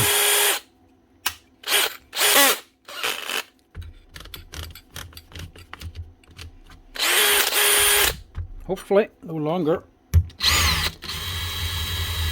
stuck in hammer mode. Nice one. This one keep an eye out for. Actually hammer mode's even working even better now. But don't use it. It always causes bother with your drill. That's it. That's how you get your Dewalt drill stuck in hammer mode fixed up. The DCD796 Type 1. If the gearbox doesn't melt, it could be that wee ratchet. That sometimes goes as well. That there to buy is going to cost you what? £7 or £8, or £6, or maybe €7 or €8. That's it. Or if you have a scrap drill, you can pull another one apart and take that one out as well, and just use that piece. I have a scrap one, so that's what I'm going to use. And we'll go for an oldie next. A really oldie. An old Makita 4-inch grinder, or 4.5 actually this one is. Not even sure of the model. Definitely a 4.5, it's actually a different spindle. The 4-inch had a wee skinny spindle, I think it's an M10 thread. 4.5 is these here, an M14. Same as a 9-inch. I think this boy says it's something to do with the switch. And the switch is also not staying on. But I don't think that's the problem somehow. I think the problem is it's not running.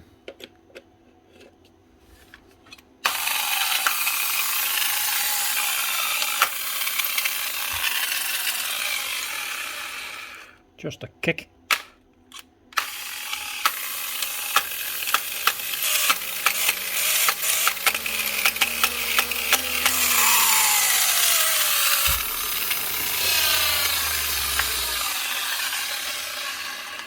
She needs a kickstart.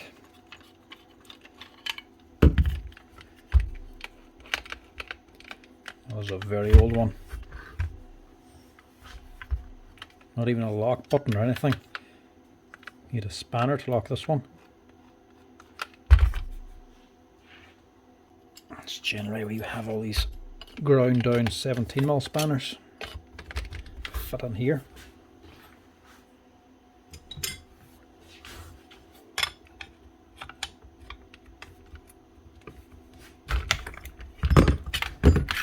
On with that disc, it's been a while since they were changed anyway.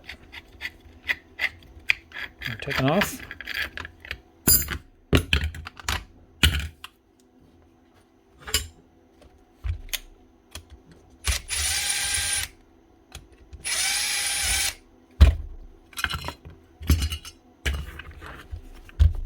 And this could be a switch or it could be brushes as well. But more than likely it'll be a switch. But I don't know if this is going to be worth fixing or not, to be quite honest. They're a nice wee grinder, but they were a cheap and cheerful one. They were more DIY. They shouldn't have been this here proper Makita colour. They were a wee bit light duty. I mean, it is just a big plastic body.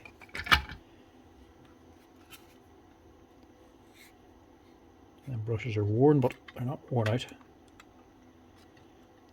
Sometimes these things are old and they're not heavy duty, so they could have more problems. You fix one and just more things keep cropping up.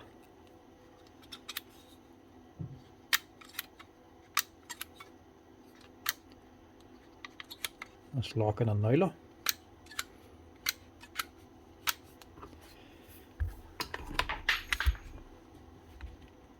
More than likely this will be the problem here. Little switch.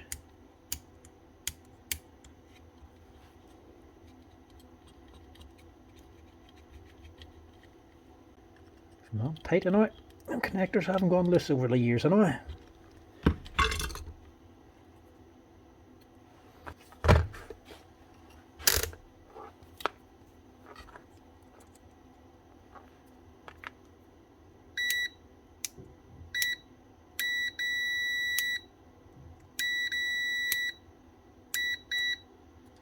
Actually doesn't seem too bad. Give it a wee wash out just in case.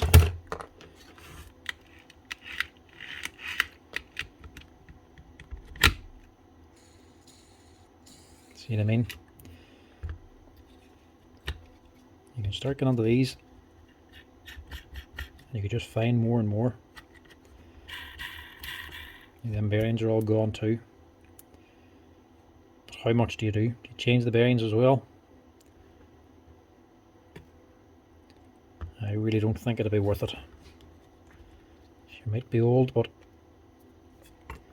I don't think she's going to be worth an awful lot of work.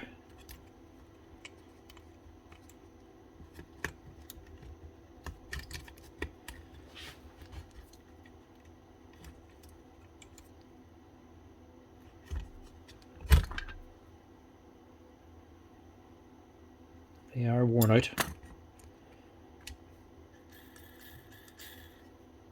The armature's obviously done a lot of work too.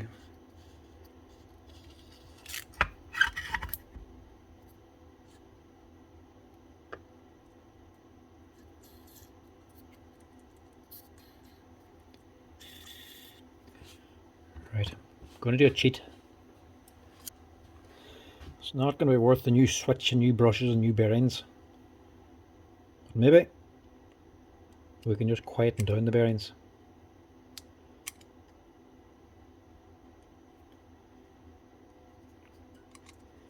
Get a wee pokey and just slide it underneath the cover, the rubber seal. Pop it off. And inside you have your bearing, your cage and your race, all your balls. Check the cage, see if that's disintegrated or broken. If it's not broke, put a bit of grease on. Just a wee touch like that. And just re-lube the bearing. It's not correct, but it'll make it sound a lot better and leave it running right for a little while longer. It's just not going to be worth changing all the bearings in this thing. Not with the amount of work it's actually done.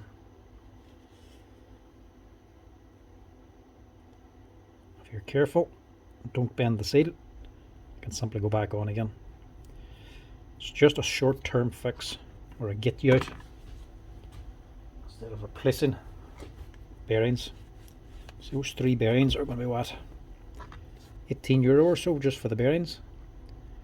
Then what, another €6 or €7 for the brushes, and then whatever for the switch, unless we can just clean that as well. Quickly get very expensive.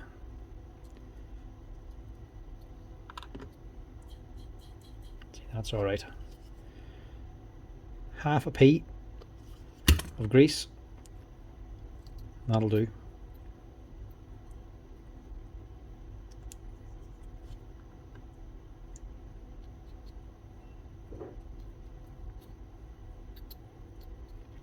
Put in any more, it's going to squeeze out, and it'll also squeeze off the actual cover, the oil seal.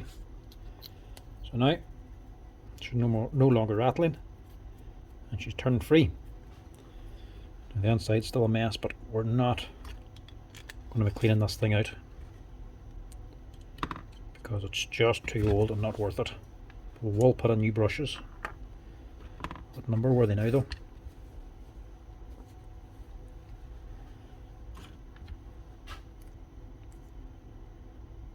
.416 is it? Yeah. 419s it is.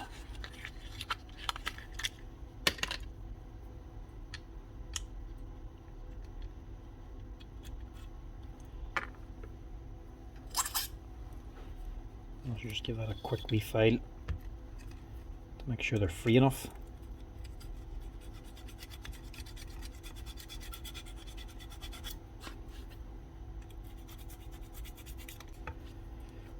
As well, you could do all this and just end up finding out that it's something else completely.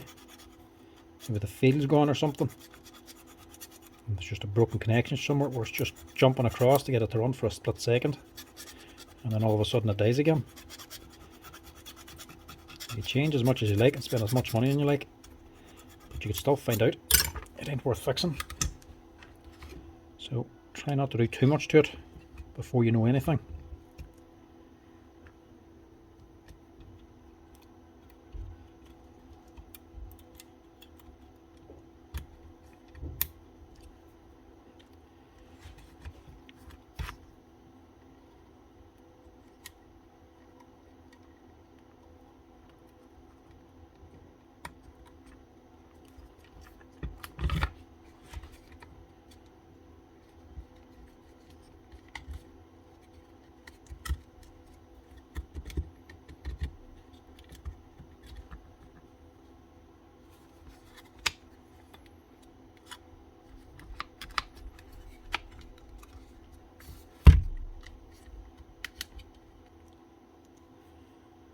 Now I can't do it with this one though.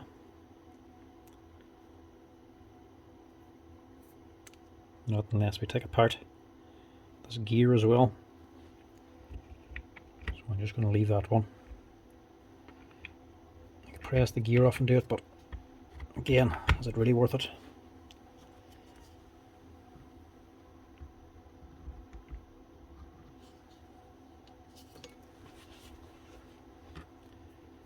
Now, quickly clean this.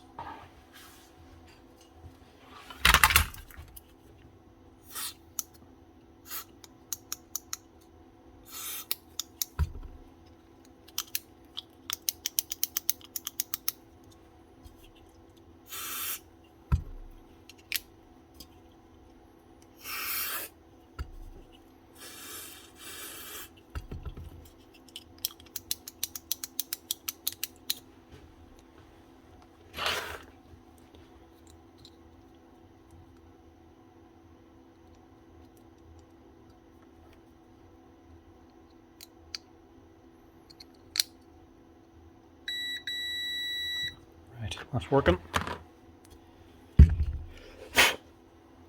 We'll just go with that, see if it does anything. So make sure you put it the right way around. This is now on, so it'll slide forward to there.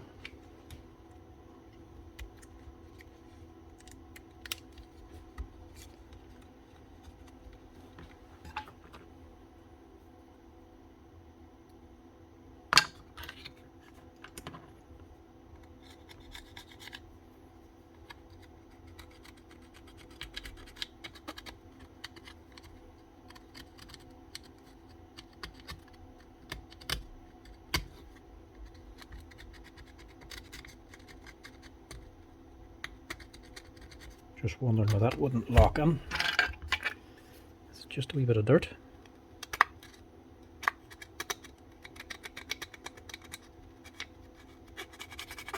So I'm definitely not going to have one of them there. It's not like the modern ones where you can just take off a little button at the top. It's all part of the rod. It's not actually completely worn out, so it should still work. Phil actually did say it didn't concern him anyway. I just want to use it for short bursts.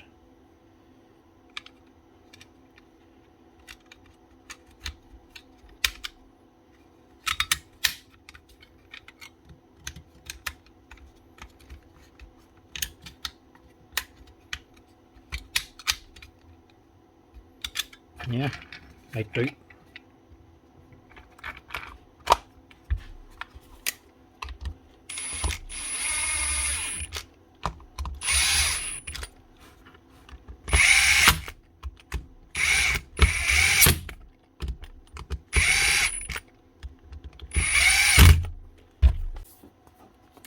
Right, see what that does.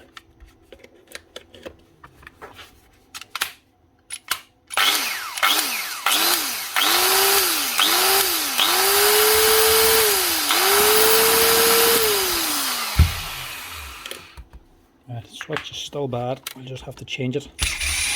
Well, see if I have one first. Right, I don't even have one of these in stock. Thought I would have had one, but there's nothing. Not even in the old stock parts. Tons of old stuff there, but it's not even in it.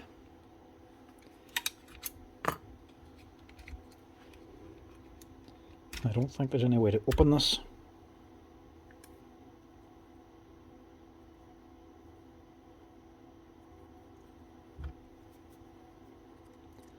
I really don't feel like ordering a switch just for this wee thing.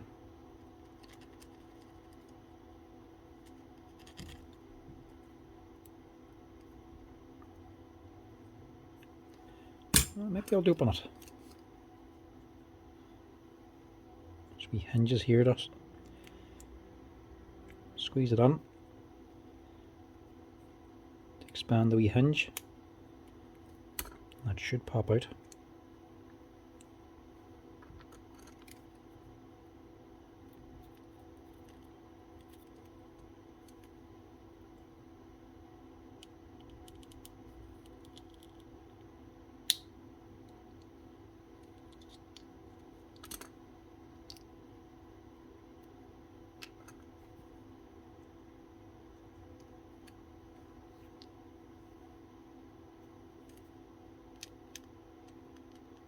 And that's all she's touching down in there. So this leg is on the wee pivot. It just slides down and touches this one.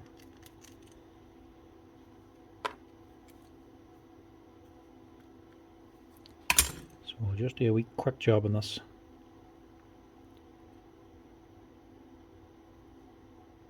So it is sided. It has to go that way.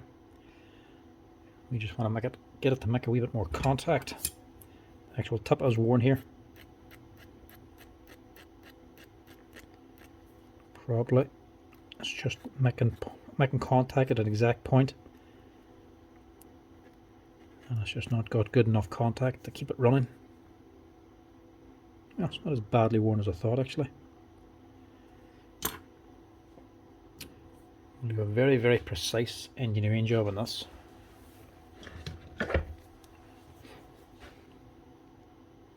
High tolerance part.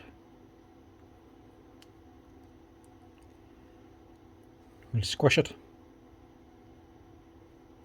about that much. So now this tip will be closer to the bottom.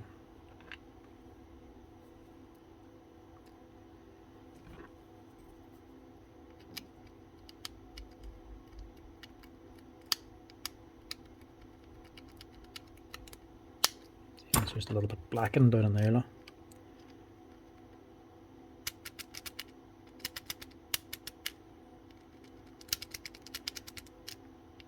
That's why the contact cleaner didn't do anything. Didn't get all the way in. We were just spraying it down on top of this little cover here. Now we can get on.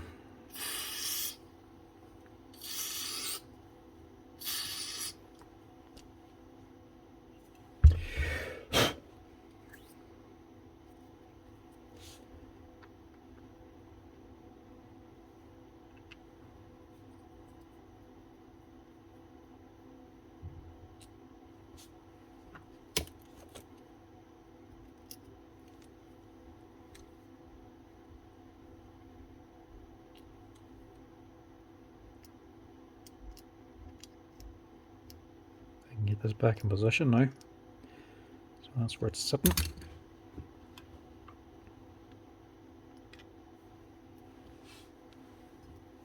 Just clean that too.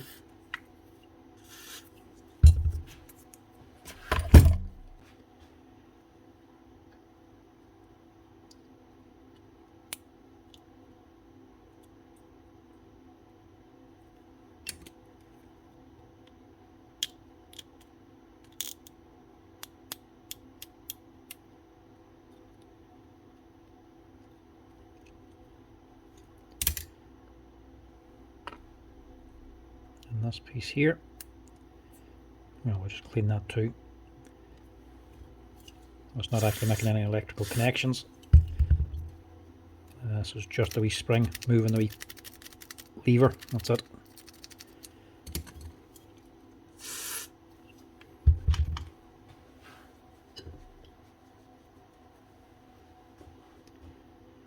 So this is just a pin and a spring.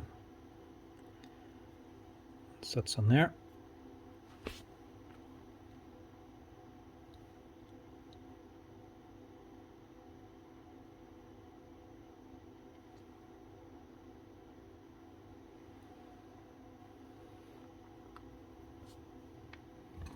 Don't think I'm right with that somehow.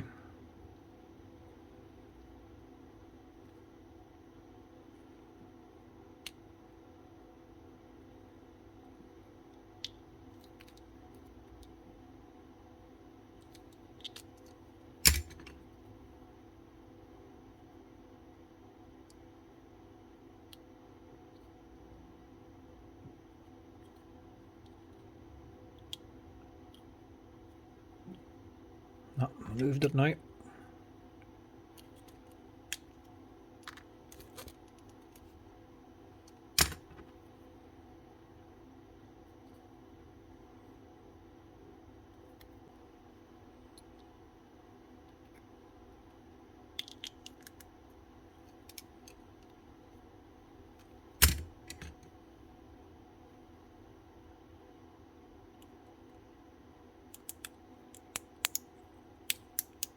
Now,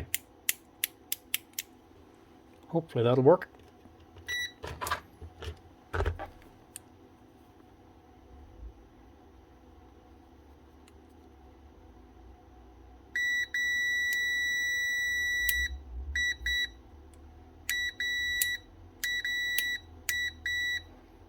That's on.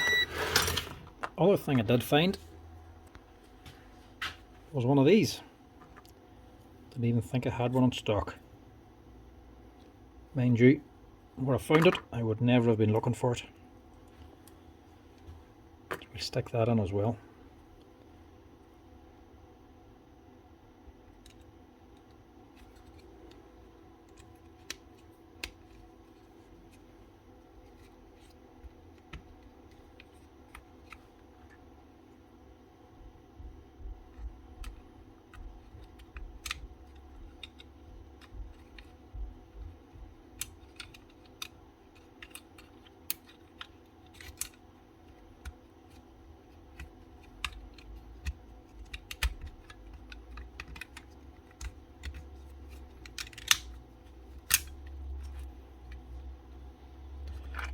Now, let's see if that does any better.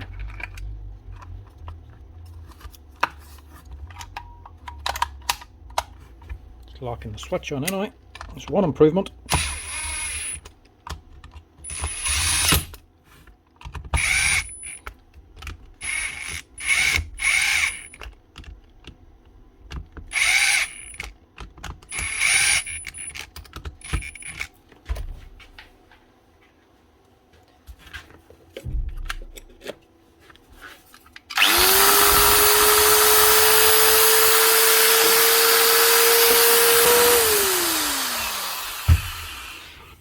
be wrong with that.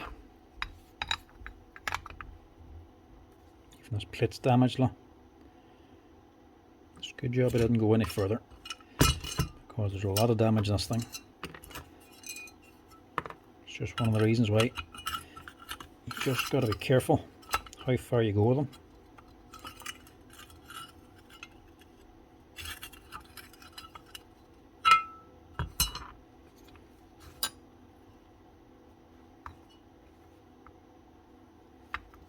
Doing this backwards, look.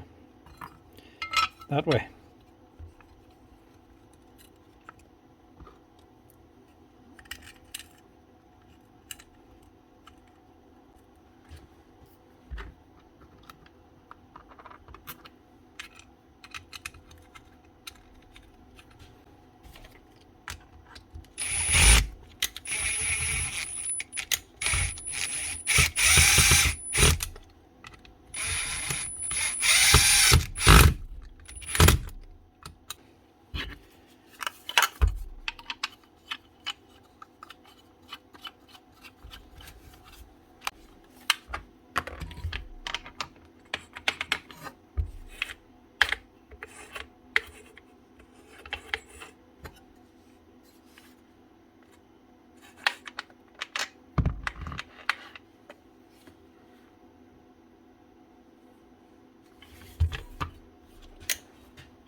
Screws aren't doing much good. At least the washers aren't anyway.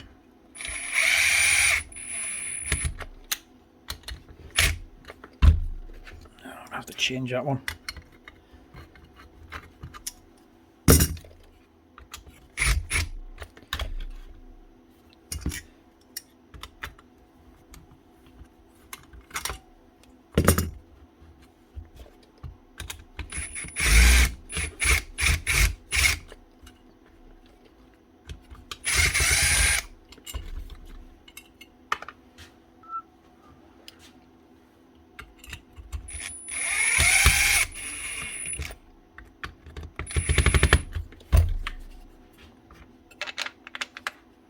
That's better.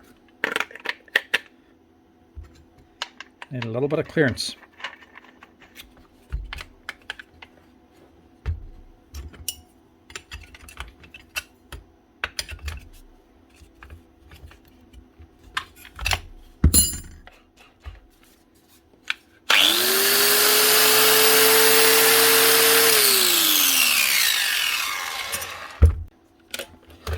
Not so bad. That's her. I think that one is the N900 Makita grinder. Not 100%. There's no model on it, there's no year on it. But I think that one was an N900. Just going by the actual body and the shape of it. But anyway, that's her. Up and running again for fairly cheap. So just a wee slide switch and a set of brushes and a bit of grease in the bearings. That's enough to keep her going for a little while longer. If you replace the switch as well, instead of just cleaning it out and getting it running, if you're going to that bother, you'd have to order it on, so you may as well just change the bearings too. That's another tenner for the switch and another 18 for the bearings. And if you're doing all that there, you may as well clean the whole thing down too, which is more labour. To be honest, if you do everything right, you barely enter the cost of the machine, to be quite honest with you. It really wouldn't be worth it all that much. But quick fix on the switch, and a wee slide switch and a set of brushes and a bit of grease on the bearings to quiet them down will keep this running for a little while longer and keep the man up and running until he no longer needs it, that is. Anyway folks, that's it. That's all for today. Hope you enjoyed this wee tool repair video. As always folks, if you're liking the videos, make sure to hit that wee like button down the bottom, and if you want to help with the channel, you can also hit that subscribe button or become members as well. But until next time folks, chat to you later, and again, thanks again for watching the videos. Cheers!